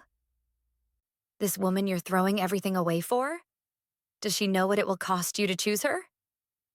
It's not costing me anything that matters. Your reputation will suffer. Your aunt will fight you. The board will question your judgment. Jiwoo stood, her composure cracking. And for what? A divorced woman with baggage? A woman who's so insecure she ran away from you the moment things got complicated? Don't. I've been patient, Hajun. I've waited 3 years for you to be ready. I've made excuses to my family, to my friends, every time you postponed the wedding. I've stood by you even when it was humiliating. Her voice rose. And you're throwing me away for someone you've known for 2 weeks? I'm not throwing you away. I'm being honest for the first time. His voice softened. You deserve someone who loves you, Jiwoo. Really loves you. And that's not me. It never was. She stared at him for a long moment, then laughed bitterly. You're right. It never was. She grabbed her phone and purse. I hope she's worth it, Hajun. I really do. Because you're about to find out just how expensive your honesty is. She walked out, leaving him standing alone. it should have felt like relief. Instead, it felt like the first domino falling. By lunchtime, everyone knew. Ji-woo had left the island. Aunt Min-seo was in her villa, furiously making phone calls. And Freya was standing in front of Naomi's villa, her face a mask of confusion. "Mom, what's going on?" Ji-woo just left. She said Uncle Ha-jun ended their engagement, and Kang-dae said his aunt is losing her mind and keeps mentioning your name. Naomi's stomach dropped. This was it, the moment she'd been dreading. "Freya, Mom, please tell me you didn't..." Freya's eyes widened as understanding dawned. "Oh my God, you and Uncle Ha-jun?" "Sweetheart, let me explain. How long..." Freya's voice was sharp. "How long has this been going on?" "Since before we came here. I didn't know who he was at first. But you knew when we got here. You knew and you kept it secret." Freya's face cycled through emotions. Shock, hurt, anger. "You've been sneaking around with my boyfriend's uncle while I've been here celebrating my relationship?" "It's not like that." "Then what is it like?" Freya's voice rose. "Explain it to me, Mom. Because from where I'm standing, it looks like you've been lying to me for 2 weeks while having an affair that just blew up Kang-dae's family. I didn't mean for any of this to happen. But it did." Freya's hands were shaking. "His aunt is calling Kang-dae's grandfather. There's talk about family disgrace, and it's all because you couldn't..." She stopped, taking a breath. "I need time to process this. Freya, please." "I need space, Mom. I'm going to stay with Kang-dae tonight. Just give me time." She walked away, leaving Naomi standing in the doorway, her worst fear realized. She'd lost her daughter. That evening, Ha-jun found Naomi sitting on her villa's terrace, staring at nothing. "I heard about Freya," he said softly. "She hates me." "She doesn't hate you. She's hurt. Confused. But she doesn't hate you." "How do you know?" Naomi's voice was hollow. "You haven't seen the way she looked at me. Like I was a stranger. Like I'd betrayed her. Give her time. And if time doesn't fix this, what if I've destroyed my relationship with my daughter for what? A vacation romance? Is that still what you think this is?" His voice was quiet, dangerous. "After everything?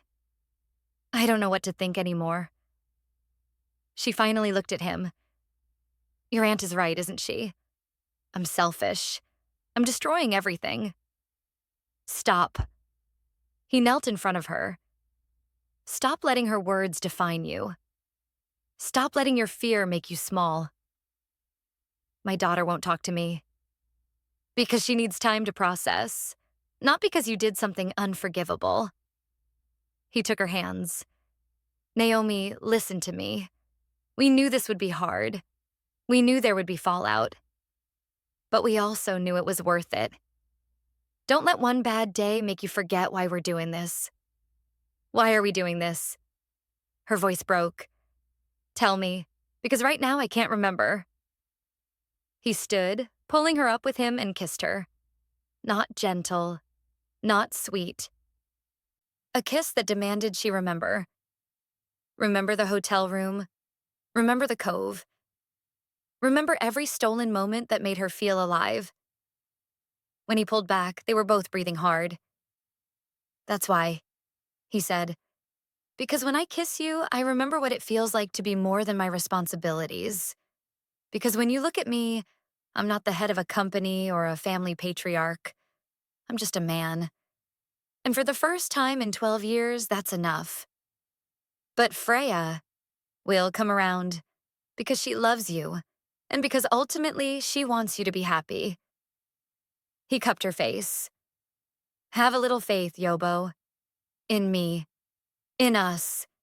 In the fact that we're strong enough to survive this."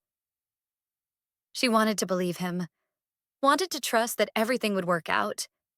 But as the sun set over the island, painting everything in shades of orange and gold, she couldn't shake the feeling that the worst was yet to come. Naomi didn't sleep. She lay in bed, replaying the look on Freya's face over and over. The hurt, the betrayal, the disappointment. By morning, her phone had multiple missed calls from Hajun, but no messages from Freya. She forced herself to get up, to shower, to pretend she was a functional human being. But when she looked in the mirror, she barely recognized the woman staring back. Her eyes were hollow. Her skin was pale. She looked exactly like what she was. Someone who'd gambled everything and lost. There was a knock at the door. For a moment, hope flared. Maybe it was Freya. Maybe she'd come back to talk, to listen, to forgive. But when Naomi opened the door, it was Hajun. "You look terrible," he said without preamble. "Thank you. That's exactly what I needed to hear." He stepped inside, closing the door behind him. "Have you eaten?" "I'm not hungry." "Have you slept?" "No." He sighed, pulling her into his arms. She resisted for a moment, then collapsed against him, letting him hold her weight. "She won't talk to me," Naomi whispered into his chest. "I've called. I've texted. Nothing. She's with Kang Dae. He says she's processing. She needs time." "What if time isn't enough?" "Then we give her more time." He pulled back to look at her. "But Naomi, you can't fall apart. Not now. We're in the middle of the storm. You have to hold on." "I don't know if I can." "Yes, you can." His voice was firm. "You survived 22 years of a marriage that tried to erase you. You survived divorce. You survived walking away from me once. You're stronger than you think." "I don't feel strong." "I know, but you are." He kissed her forehead. "And I'm not going anywhere. No matter what happens, no matter what my aunt does or what your daughter says or how hard this gets, I'm here." She wanted to believe him, but right now she couldn't believe in anything. That afternoon, there was another knock. This time, it was Kang Dae. "Mrs. Thompson, Naomi, can I come in?" She stepped aside and he entered, looking uncomfortable but determined. "Freya asked me to talk to you," he said. "She's not ready to do it herself yet, but she wanted me to tell you that she doesn't hate you." Relief crashed over Naomi so hard she had to sit down. "She doesn't?" "She's hurt and confused and angry that you didn't tell her sooner." Kang Dae sat across from her. "But she doesn't hate you. She's just trying to understand. Is she okay?" "She's Freya. She's processing." He smiled slightly. "She made a pros and cons list. That's how I know she's going to be okay." Despite everything, Naomi felt a small laugh escape. That sounds like her. She wants to know. He paused, choosing his words carefully. She wants to know if this is real, between you and my uncle. She needs to know this isn't just some temporary thing that's going to blow up and make everything worse. "It's real," Naomi said without hesitation. "I don't know where it's going. I don't know if it can survive all of this, but it's real." Kang Dae nodded slowly. "My uncle ended a 3-year engagement for you. Stood up to my great aunt for the first time in his life. I've never seen him do anything like that. So I believe you. But Freya needs to hear it from you, when she's ready." He stood. "Give her another day, maybe 2. She'll come around." "And you?" Naomi asked. "How do you feel about all this? Your family is in chaos because of me." "My family has been in chaos since my parents died," Kang Dae said quietly. "My uncle sacrificed everything to raise me. He gave up his 20s, his freedom, any chance at a normal life. And he never complained. Never asked for anything in return." He met her eyes. If you make him happy, if you give him a reason to live for himself instead of everyone else, then I don't care about the chaos. He deserves it. After he left, Naomi sat in the silence, his words echoing. He deserves it. Did she deserve it? Did she deserve happiness after everything she'd put her daughter through? She didn't know anymore. The next morning, Naomi found an envelope slipped under her door. Inside was a handwritten note in elegant script. Naomi C., I believe we should speak. Privately. The Garden Pavilion at 10 a.m. Come alone. It was signed simply, Mincio. Naomi's first instinct was to ignore it. Or better yet, to bring Hajun with her. But something in the formality of the note made her reconsider. This wasn't an ambush. This was a conversation Aunt Mincio wanted to have, woman to woman. At 10 a.m., Naomi made her way to the Garden Pavilion, a beautiful open structure overlooking the ocean, surrounded by tropical flowers. Aunt Mincio was already there, sitting with perfect posture, tea service laid out in front of her. Thank you for coming, she said, gesturing to the seat across from her. Please sit. Naomi sat warily. Tea? Aunt Mincio offered. No, thank you. As you wish. Aunt Mincio poured herself a cup with practiced grace. For a long moment, she said nothing, simply sipped her tea and looked out at the ocean. Finally, she spoke. I owe you an apology. Naomi blinked, certain she'd misheard. What? An apology. Aunt Mincio set down her cup. I was cruel to you. I said things designed to hurt you, to make you doubt yourself. And I did it because I was afraid. Afraid of what? Of losing him. Aunt Mincio's voice was soft.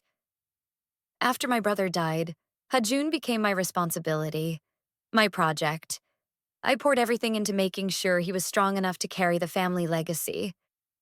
And in doing so, I forgot that he was also just a boy who needed to be happy. Naomi didn't know what to say. He was 13 when his father died. Aunt Mincio continued. 13 years old. And suddenly he was expected to be a man, to make decisions, to sacrifice. And he did it without complaint. He became everything I needed him to be. She looked at Naomi directly. But I never asked what he needed, what he wanted. I assumed duty would be enough. And now? Now I see him with you, and I see something I haven't seen in 12 years. Joy. Real, uncomplicated joy. Aunt Mincio's smile was sad. And it terrifies me, because joy is fragile. And what happens when it breaks? You think I'll break him? I think love breaks everyone eventually. Aunt Mincio picked up her tea again. But I also see that he's willing to risk it. And perhaps I've been wrong to try to protect him from that risk. Naomi's throat tightened. I don't want to destroy your family. You're not destroying anything. You're just changing it. Aunt Mincio met her eyes. Change is frightening, especially for someone like me who has built her entire life on control and tradition. But I'm trying to understand that sometimes change is necessary. Does this mean you approve? It means I'm trying not to disapprove. A hint of humor touched Aunt Mincio's expression. I still think you're entirely unsuitable for him. You're too old, too damaged, too complicated. You come with baggage and a daughter and a history of failed relationships. Thank you for the reminder, Naomi said dryly. But, Aunt Mincio continued, I also see that you make him laugh, that you challenge him, that you treat him like a person instead of a position. And perhaps that's worth more than suitability. Naomi felt tears prick her eyes. I love him, she said quietly. I didn't mean to. I tried not to, but I do. I know. Aunt Mincio's expression softened. I can see it in the way you look at him. The same way he looks at you, like the rest of the world has ceased to exist." She paused. "I may not agree with how this started. I may not understand it, but I can respect it. What about the family? The company? Jiwoo's father? Leave that to me." Aunt Minseo's voice took on its usual steel. "I've been managing this family's business relationships for decades. I can manage this too." She stood. "But Naomi understands something. If you hurt him, if you break his heart or walk away when things get difficult, you will have me to answer to. And I'm far more formidable than you realize." "I believe you." "Good." Aunt Minseo inclined her head. "Now, I suggest you go find your daughter. She's been sitting by the North Beach for the past hour, working up the courage to come talk to you." Naomi stood quickly. "She has?" "Kang Dae told me. He's worried about her." A small smile. "He's a good boy. Takes after his uncle in that way. Too much responsibility, too much heart." "Thank you," Naomi said. For this. Don't thank me yet. I'm still not entirely convinced this won't end in disaster." Aunt Minseo picked up her tea. "But I'm willing to be proven wrong." Naomi found Freya exactly where Aunt Minseo said she'd be. Sitting on the sand, knees pulled to her chest, staring at the waves. "Hi," Naomi said softly, sitting down beside her. Freya didn't look at her. "Hi." They sat in silence for several minutes. Naomi didn't push, didn't demand, just sat and waited. Finally, Freya spoke. "I made a list. Pros and cons of you and Uncle Hajun. And the cons list was longer." Freya finally looked at her. "You lied to me. You snuck around. You caused chaos in Kangdae's family. You ended an engagement. You're 8 years older than him. The timing is terrible. The situation is complicated. And I had to find out about it in the worst possible way." Naomi's heart sank. "And the pros?" "The pros list was more important." Freya's voice softened. "You smiled. For the first time since the divorce, you actually smiled. You looked happy. You looked alive." She wiped at her eyes. "I spent 20 years watching Dad slowly kill every part of you that made you you. And then in 2 weeks with Uncle Hajun, I watched you come back to life. So yeah, the cons list is longer, but the pros list matters more." Naomi felt tears stream down her face. "I'm so sorry, sweetheart. I should have told you. I should have been honest from the start." "Yeah, you should have." Freya leaned her head on her mother's shoulder. "But I get why you didn't. It's scary, right? Wanting something for yourself?" "Terrifying." "Dad trained you well." There was bitterness in Freya's voice. "Made you think wanting anything was selfish. Made you disappear." "I won't disappear again," Naomi said firmly. "Even if this doesn't work out with Hajun, even if it all falls apart, I won't disappear again. I promise." "Good. Because I need my mom back. The real one. The one who takes up space and asks for what she wants and doesn't apologize for existing." They sat together, watching the waves until Freya spoke again. "I like Uncle Hajun. I always have. He's been good to Kang Dae. Good to me. And if you make him happy, if he makes you happy, then I'm not going to stand in the way." She squeezed her mother's hand.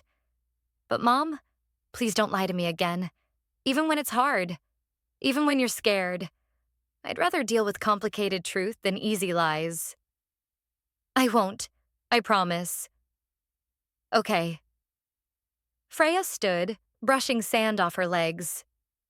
"So, are you going to tell me about the hotel room?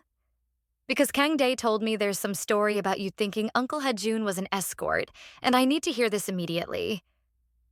"Despite everything," Naomi laughed. "Oh God. Come on, I've earned the full story. Freya held out her hand to pull her mother up. And I want details. Not gross details, but details. As they walked back toward the resort together, Naomi told her daughter everything. And for the first time in weeks, the weight on her chest felt lighter. That evening, Hajun arranged a dinner.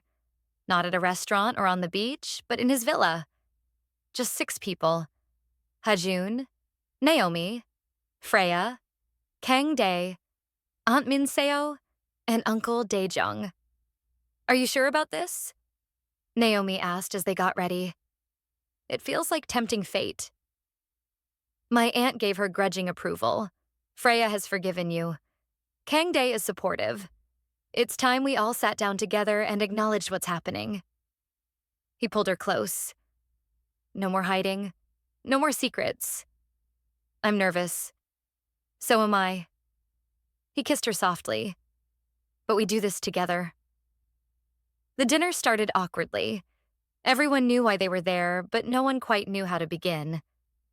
Finally, Aunt Minseo cleared her throat. I believe I should start, she said. I have been resistant to this relationship. I have said and done things I regret. And while I still have reservations, I acknowledge that my nephew is an adult capable of making his own choices, even choices I don't fully understand. That's almost a blessing, Uncle Daejung murmured. It's the best you're getting. Aunt Minseo shot back, but there was humor in her eyes. She turned to Naomi. You make him happy. Against all my expectations and despite all my objections, you make him happy. And that matters. Thank you, Naomi said quietly. I know this isn't easy for you. No, it's not. But little worth having ever is. Aunt Minseo picked up her wine glass. To new beginnings, however unconventional. They all drank. Then Freya spoke up. I have something to say too.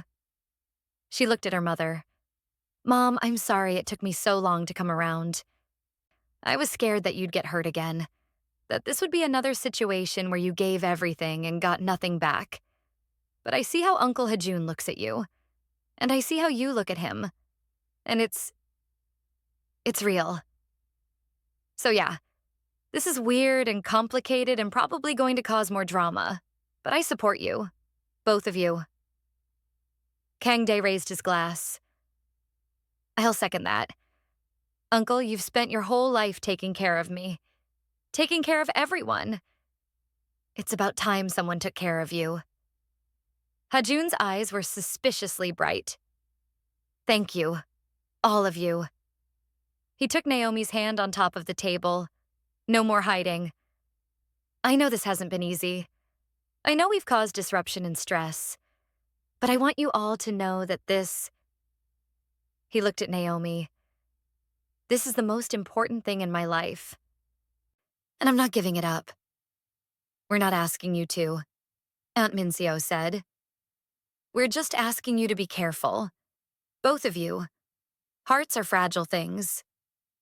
We will be, Naomi promised. The rest of the dinner passed with surprising ease. Stories were shared. Laughter happened. Slowly, the 6 of them became something like a family. Unconventional, complicated, but real. As the evening wound down, Aunt Minseo pulled Naomi aside. I meant what I said earlier, she said quietly. If you hurt him, you answer to me, but... She paused. I don't think you will. You have the look of someone who's been broken before. You know what it costs, and I don't believe you'll inflict that on someone else. I won't, Naomi said. He's too important. Aunt Minseo nodded. Good. Then perhaps we can find a way to coexist. For his sake, if nothing else. I'd like that. As Aunt Minseo walked away, Naomi felt Hajun's arms wrap around her from behind. That went better than expected. He murmured into her hair. Your aunt is terrifying. I know, but she's on our side now. Mostly. Mostly is good enough. He turned her around, cupping her face. I love you. The words hung in the air between them. It was the first time either of them had said it out loud. I love you too, Naomi whispered. I didn't want to. I tried not to. But I do. Good. He kissed her, soft and sweet. Because you're stuck with me now. There are worse fates. Name one. She laughed. I'll get back to you on that. The last few days of the vacation passed in a kind of dreamlike peace. Naomi and Hajun no longer hid. They held hands at breakfast, sat together at dinner, stole kisses in the garden while Freya rolled her eyes and Kangdae laughed. Aunt Mincio watched them with an expression that was equal parts resignation and grudging approval. She'd started addressing Naomi with slightly more warmth, though she still couldn't resist the occasional pointed comment about appropriate behavior and family propriety. One afternoon, Naomi and Hajun took the boat out to the cove one last time. We leave tomorrow, Naomi said, lying in his arms on the sand. Back to reality.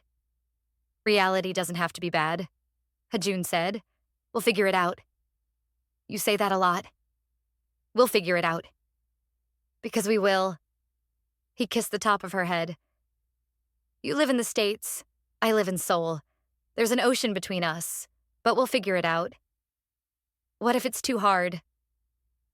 What if the distance, then I'll move. She sat up, staring at him. What? I'll move. To the States? I can run the company remotely. Or I can step down. Put someone else in charge. I've been doing this for 12 years. I think I've earned the right to choose my own life. Hajun, you can't. Why not? He sat up too. Why can't I choose you? Choose us? I spent 12 years choosing duty, choosing responsibility, choosing what everyone else needed. And where did it get me? Engaged to a woman I didn't love. Trapped in a life that was slowly suffocating me. He took her hands. You gave me a reason to choose myself, to choose happiness. Don't take that away by telling me I can't. But the company will survive without me, or it won't, and I'll have discovered I'm not as indispensable as I thought. He smiled. Either way, I'm not losing you because of geography. You're insane. Probably. He kissed her. But I'm yours. She kissed him back, pouring everything she felt into it. Fear and hope and love and terror all mixed together. When they finally broke apart, she rested her forehead against his. We're really doing this, she whispered. We're really doing this. It's going to be complicated. I know. People are going to judge us. Let them. Your aunt might change her mind and come after me with a knife. He laughed. Probably, but I'll protect you. My hero. Always. They stayed at the cove until sunset, talking about logistics and possibilities and futures that felt both terrifying and thrilling. The last morning came too quickly. Suitcases were packed. Goodbyes were said. The resort staff, who by now had figured out what was happening, smiled knowingly as the group gathered for one final breakfast. Well, Freya said, looking around the table, this was definitely the weirdest family vacation ever. But a good weird? Kangdae asked. Yeah, a good weird. She squeezed her mother's hand under the table. Aunt Minseo raised her teacup. To family, however unconventional. They all drank to that. As they made their way to the boats that would take them to the mainland, Hajun pulled Naomi aside. I have something for you. He pulled a small box from his pocket. Hajun, it's not a ring. Relax. He opened the box to reveal a delicate bracelet, silver with a small charm in the shape of a wave. I noticed you lost yours in my villa, the one Freya found. I thought you should have something to replace it. Something that reminds you of this place. Of us. He fastened it around her wrist, his fingers lingering on the inside of her wrist. That spot he'd touched so many times before. Yobo, he whispered. Mine. Yours, she agreed. They kissed, not caring that the others were watching, that the boat was waiting, that reality was rushing toward them. When they finally broke apart, Naomi smiled. So, what now? Now? Hajun took her hand. Now we figure it out. Together. Together, she echoed. And for the first time in her life, Naomi believed that together might actually be enough. 6 months later, Naomi stood in her kitchen watching the snow fall outside her window when her phone buzzed. A text from Hajun. Flight lands in 3 hours. Miss you. She smiled, typing back. Miss you too. Dinner at 7? Perfect, I have news. She set down her phone just as Freya walked in, shaking snow from her hair. Still snowing? Naomi asked. Like crazy. Freya grabbed a mug of coffee. Is Hajun coming tonight? Yeah, he lands this afternoon. Good. Kangdae and I want to talk to you both about something. Naomi raised an eyebrow. Should I be worried? No, it's good news, we think. Freya grinned mysteriously. You'll see. 6 months. 6 months since the island. 6 months of phone calls and video chats and plane tickets and stolen weekends. 6 months of learning how to love someone across an ocean. 6 months of hard and beautiful and terrifying. Hajun had been true to his word. He'd started delegating more at the company. He'd promoted a trusted colleague to COO. He'd started spending more time in the States, weeks at a time, then months, and slowly, impossibly, they'd built something real. It hadn't been perfect. There had been arguments about time zones and missed calls and the frustration of wanting to touch someone who was thousands of miles away. There had been moments when Naomi wondered if it was worth it, if the distance would eventually break them.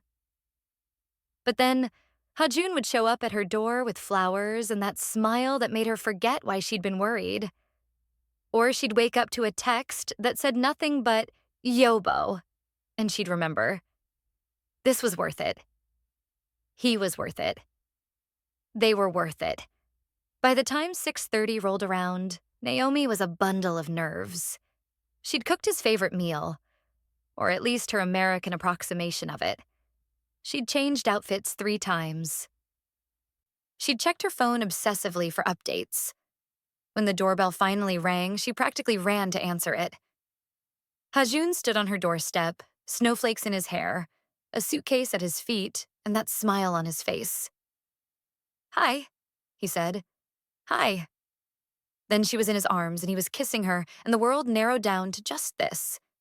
His mouth on hers, his hands in her hair, his body warm and solid and real. I missed you, she whispered against his lips. I know, I missed you too. He pulled back to look at her. But that's going to get easier. What do you mean? The news I mentioned. His smile widened. I've been working with the board. We've agreed to a new structure. I'll remain CEO, but most of my work can be done remotely. I'll still need to go to Seoul once a month, but otherwise... He took her hands. Otherwise, I can be here. With you. Naomi's breath caught. Are you serious? Completely, if you'll have me, if you want me here. If I... She laughed, tears streaming down her face. You're moving here? For me? For us. He kissed her again. I told you I'd figure it out. This is me figuring it out. What about your aunt, the company, everything in Seoul? My aunt surprised me. She said, and I quote, if you're going to be foolish, at least be efficiently foolish. She's been planning this structure for months. I think secretly she's pleased I'm finally putting myself first. I don't deserve you. Wrong. You deserve everything. He cupped her face. And I plan to spend the rest of my life proving it to you. Before she could respond, Freya's voice called from inside. Mom, is that Hajun? Because Kang Dae and I are starving and we need to have this conversation now. Hajun laughed. I think we're being summoned. Welcome to family dinner. It's loud and chaotic and nothing like your formal Korean dinners. I wouldn't have it any other way. They walked inside together, hand in hand, and Naomi realized something. She was home, not the house, not the town. Him. He was home. And for the first time in 43 years, that was enough. 1 year later, Seoul. The conference room on the 42nd floor of the Han Group building had floor-to-ceiling windows overlooking the Seoul skyline. Naomi stood at those windows, watching the city pulse with life below, and tried not to feel intimidated. You're nervous, Hajun said, appearing beside her with 2 cups of coffee. I'm terrified, she corrected, taking the cup. Your entire board of directors is about to walk through that door and judge whether I'm worthy of being here. They're not judging you. They're thanking you. Same thing. He smiled, pressing a kiss to her temple. You're the reason I've been more productive in the past year than the previous 5 combined. Trust me, they're grateful. Or they hate me for taking their CEO away half the time. Our revenue is up 18%. They definitely don't hate you. Before Naomi could respond, the door opened and board members began filing in. They were exactly as intimidating as she'd imagined. Older men in expensive suits, a few women in equally expensive designer wear, all with expressions that gave nothing away. Aunt Mincio was among them, naturally. She'd claimed her seat on the board after Hajun restructured, saying someone needed to keep an eye on things. But when she caught Naomi's eye, she gave the smallest nod of acknowledgement. The presentation went better than Naomi expected. Hajun walked them through the past year's achievements, the new remote work structure, the expansion into North American markets that Naomi had helped facilitate with her understanding of Western business culture. When he finished, the chairman, a man in his 70s with shrewd eyes, spoke. Mr. Han, when you first proposed this arrangement, I'll admit I had doubts. The idea of running a company of this size while living abroad seemed... He paused. Unconventional. Naomi's stomach dropped. However, the chairman continued, the results speak for themselves. You've been more focused, more innovative, and frankly more pleasant to work with than you've been in years. Whatever you're doing, keep doing it. Relief flooded through her. I think we all know what he's doing. One of the younger board members said with a smile, looking at Naomi. Or rather, who's responsible for the change? Hajun took Naomi's hand. I want to introduce you all formally to Naomi Thompson. She's been my partner in every sense of the word this past year. And I'd like the board to approve her as a consultant to the company, specifically for our North American expansion.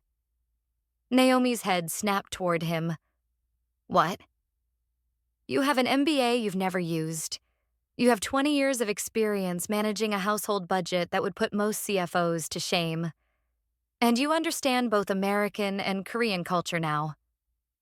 He squeezed her hand. Why shouldn't you work with us? I second the motion, Aunt Minseo said crisply. Naomi C. has proven herself valuable. We'd be fools not to utilize her skills. The vote was unanimous. As they left the building later, Naomi was still in shock. You could have warned me. And ruined the surprise? Hajun guided her into the car. Besides, you would have talked yourself out of it. Convinced yourself you weren't qualified. I'm not. You are. He kissed her. When are you going to stop being surprised that people value you? Probably never. Then I'll keep reminding you. Dinner at the Han family home was always an event. The house was traditional, elegant, filled with 3 generations of history. Aunt Mincio presided over the table like a queen, with Uncle Daijung at her side, Hajun and Naomi across from them, and Kangdai and Freya at the ends. "So," Aunt Minseo said as the meal wound down, "when are you two going to make this official?" Naomi nearly choked on her tea. "Excuse me?" "Marriage," Aunt Minseo said bluntly. "You've been together over a year. He's moved his entire life around for you. It's time." "Aunt," Hajun started. "Don't aunt me. I may have accepted this unconventional arrangement, but there are still proprieties to observe. You're both adults. You're in love. You should get married." "We've talked about it," Naomi said carefully. But with the divorce still relatively fresh and everything being so complicated— "Life is always complicated," Aunt Minseo interrupted. "That's not a reason to avoid commitment. If anything, it's a reason to embrace it." "She has a point," Freya said, grinning at her mother. "You do live together half the time." "3/4 of the time," Kangdae corrected. "He's barely in Seoul anymore." "Because everything I need is in the States," Hajun said, looking at Naomi. "Including you." "How romantic," Uncle Daejung murmured. Though Minseo does have a point. Marriage would make the business arrangements cleaner. Visa issues alone. "Are you all seriously discussing my hypothetical marriage like a business transaction?" Naomi asked. "Yes," they said in unison. Despite herself, Naomi laughed. This family, this loud, opinionated, surprisingly loving family that had somehow become hers. "For the record," Hajun said, "I have thought about marriage, extensively. And when I ask Naomi to marry me, if she wants that, it won't be because of business arrangements or visa issues or family pressure." "When you ask?" Naomi raised an eyebrow. "Pretty confident, aren't you?" "About you? Always." He took her hand. "But I'm not going to rush you. We have time." "You're both impossible," Aunt Minseo declared. "But I suppose I can wait. I've been waiting for Hajun to find happiness for 12 years. A few more months won't kill me." "Generous of you," Hajun said dryly. 3 days later, they returned to the island for the anniversary of their first night together. It was Hajun's idea. A surprise weekend away. Just the two of them.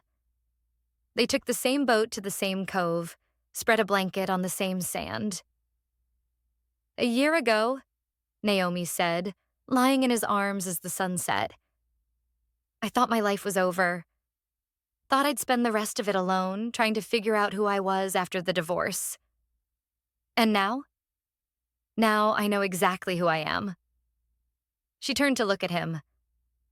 "I'm the woman who walked into the wrong room and found the right person." "Smooth," he teased. "I learned from the best." She kissed him. "Thank you." "For what?" "For seeing me. For refusing to let me hide. For loving me even when I was convinced I was unlovable." "You were never unlovable." His hand found the inside of her wrist, that familiar spot. "You were just surrounded by people who were too broken to see what they had." "And you're not broken?" "Oh, I'm definitely broken. But I'm broken in ways that fit with how you're broken. We make sense." She laughed. "That's the most unromantic romantic thing anyone's ever said to me." "I have my moments." They watched the sunset in comfortable silence. Then Hajun shifted, sitting up and pulling her with him. "What?" she started. He reached into his pocket and pulled out a small velvet box. Naomi's breath caught. "Hajun, let me say this before I lose my nerve." He opened the box, revealing a simple but stunning ring. A single diamond on a platinum band. "I know my aunt just pressured us about this 3 days ago. I know the timing probably seems suspect, but I've been carrying this ring for 3 months, waiting for the right moment." 3 months? "I bought it the day I officially moved to the States. Because I knew then what I know now. I want to spend the rest of my life with you. I want to wake up beside you. I want to build a life with you. I want to grow old with you and argue about whose turn it is to make coffee and watch you steal all the blankets and tell you every single day that you're the best thing that ever happened to me. Tears were streaming down Naomi's face. I'm not asking because of business arrangements or visa issues or family pressure, he continued. I'm asking because I love you. Because you're my home. Because a year ago you walked into my hotel room and changed my entire life, and I want to make sure you can never walk out again. That's kidnapping, she said through her tears. Then I'm guilty. He took her hand. Naomi Thompson, will you marry me? She looked at the ring, at his face, at the sunset painting, everything gold, and felt the last piece of her broken heart click into place. Yes, she whispered. Yes, yes, 1,000 times yes. He slipped the ring on her finger, then pulled her into a kiss that tasted like salt and happiness and futures that no longer felt terrifying. When they broke apart, both laughing and crying, Naomi held up her hand to watch the diamond catch the fading light. Aunt Minseo is going to be insufferable about this, she said. Absolutely. She's going to plan the entire wedding in a week. Probably. And she's going to make sure it's the most traditional Korean wedding in history. Almost certainly. He kissed her again. Worth it? She thought about the past year.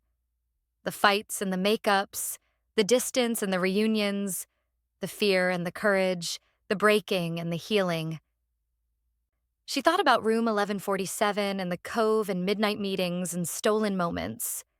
She thought about Freya's acceptance and Aunt Minseo's grudging approval and Kang Dae's quiet support. She thought about waking up beside this man every morning and how that never got old. How he still touched the inside of her wrist when he wanted her attention.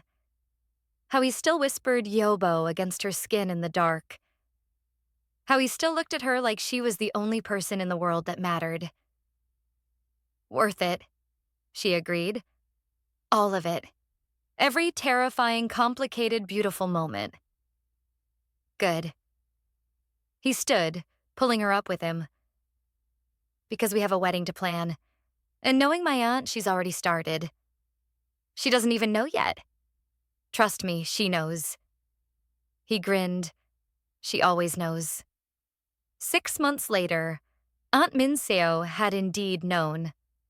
By the time Hajun and Naomi returned from the island, she'd already compiled a list of venues, caterers, and appropriate wedding dates according to the lunar calendar. I knew you'd come to your senses eventually, she'd said smugly. I was simply being prepared. The wedding ended up being a compromise. A traditional Korean ceremony followed by a Western reception.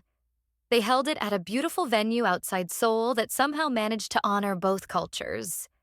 Naomi wore a hanbok for the ceremony, traditional Korean dress in deep burgundy and gold. Freya stood beside her as her maid of honor, wearing a complimentary hanbok in lighter shades.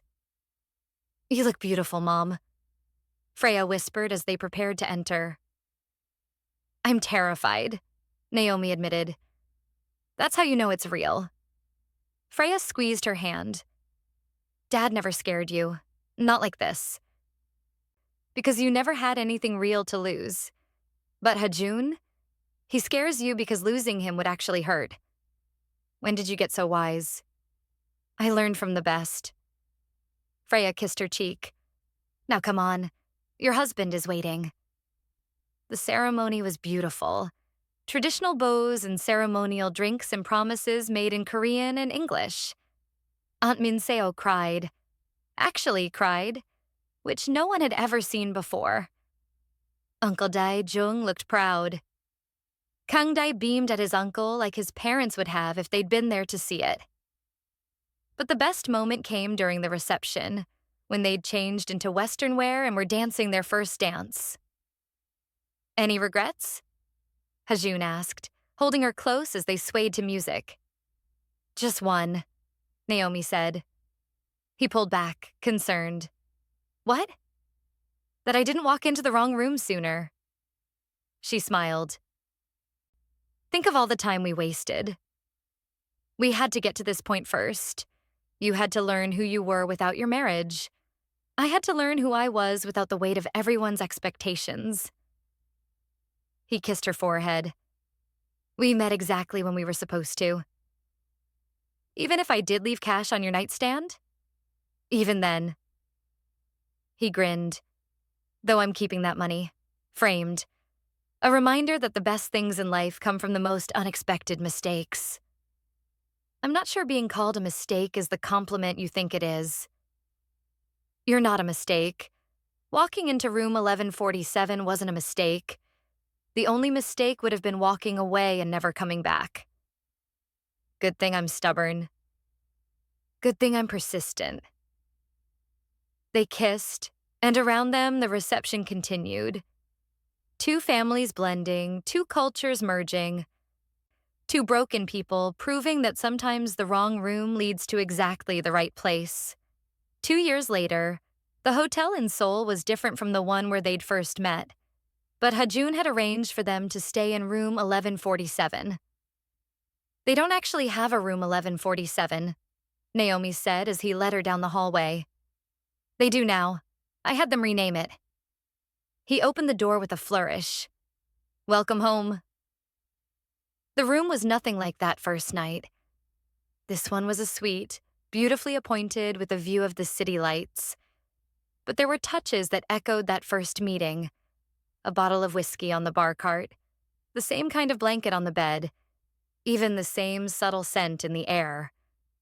You're ridiculous, Naomi said, but she was smiling. I'm romantic, he corrected, pulling her inside. There's a difference. Debatable. He closed the door and pulled her close. Do you remember what you said to me that first night? Before you kissed me? No, I was terrified. You said, I want to remember what it feels like to be seen. His hands cupped her face. Do you feel seen now? She thought about the past 3 years, about everything they'd built, everything they'd survived, everything they'd become together. Every day, she whispered. Every single day. Good. He kissed her softly. Because I plan to keep seeing you for the rest of our lives. What if I get old and boring? Impossible. You're already old. Ow. He laughed as she swatted him. I'm kidding. You're timeless, beautiful, perfect. Better. And even if you do get boring, which you won't, I'll still see you. Still want you. Still love you. Promise? Yobo. He murmured against her lips. I promise. They made love that night in room 1147, but it was different from that first desperate encounter. This was unhurried, familiar, a conversation between two people who knew each other's bodies as well as their own. This was coming home. Afterward, as they lay tangled in sheets, Naomi's phone buzzed. A text from Freya. So, I have news. Can we video call tomorrow? Naomi smiled. Freya has news. Good news or bad news? With Freya, it's always an adventure. She turned to face him. But that's okay. We're good at adventures now. We are, aren't we? He pulled her closer. Who would have thought?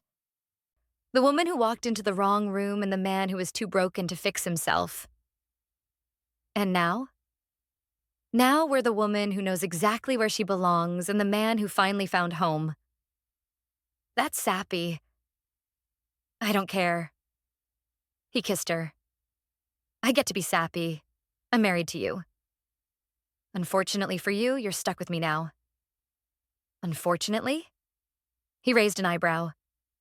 Best mistake I ever made was being in that room when you walked in. Best mistake I ever made was walking in. To wrong rooms and right people, he toasted with an imaginary glass. To wrong rooms and right people? She echoed. Outside, Seoul glittered in the darkness. Millions of lights, millions of stories, millions of people trying to find their way. But inside room 1147, two people had already found theirs, and that was enough. The next morning, they video called Freya. She appeared on screen looking nervous and excited, Kang-dae beside her, both of them barely containing smiles. "So," Freya said, "remember how you guys are the most dramatic couple ever and had this whole forbidden romance thing?" "Vaguely," Hajun said dryly. "Well, Kang-dae and I decided we can't let you have all the drama." Naomi's heart skipped. "Freya, we're engaged." Freya held up her hand, showing a ring.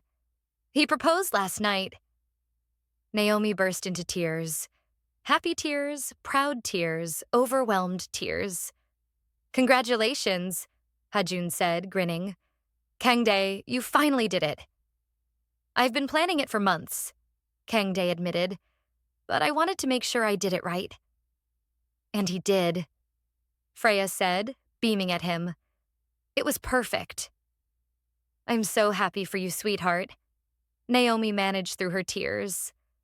So happy." "There's more," Freya said. "We want you guys to help plan the wedding, and Mom." She looked directly at the camera. "I want you to be happy for me without worrying about me. I want you to celebrate without guilt, because you taught me something important this past few years." "What's that?" "That it's okay to want things. That it's okay to be happy even when it's complicated. That love is worth fighting for, even when everyone says it won't work." Freya's eyes were bright. "You spent 20 years making yourself small for Dad. Then you met Hajun and remembered how to take up space. And watching you become yourself again, that taught me more than any advice you could have given." Naomi couldn't speak, could only cry harder as Hajun wrapped an arm around her shoulders. "So thank you," Freya continued, "for being brave enough to walk into that wrong room, for being brave enough to stay, for showing me that sometimes the wrong thing is actually the right thing if you're willing to fight for it." "I love you," Naomi finally said. "I'm so proud of you." "I love you too, Mom. Now stop crying and start planning. Because if Aunt Mincio finds out about this engagement before we officially tell her, she's going to plan both our weddings without asking us." "Too late," Hajun said. "She probably already knows." As if on cue, there was a knock on their hotel room door. Hajun opened it to find Aunt Mincio standing there, fully dressed despite the early hour, holding what looked like wedding planning binders. "I understand congratulations are in order," she said crisply. "Kang-dae and Freya's engagement. Excellent news. I've taken the liberty of compiling some initial venue options." She swept into the room, already talking about dates and guest lists and traditional ceremonies. Naomi and Hajun looked at each other and burst out laughing. "I told you she knows everything," Hajun said. On the phone screen, Freya and Kang-dae were laughing too. "This is our life now," Naomi said, watching Aunt Mincio unpack her binders. "Chaotic and loud and completely unpredictable. Better than small and quiet and safe," Hajun said, kissing her temple. "Much better," she agreed.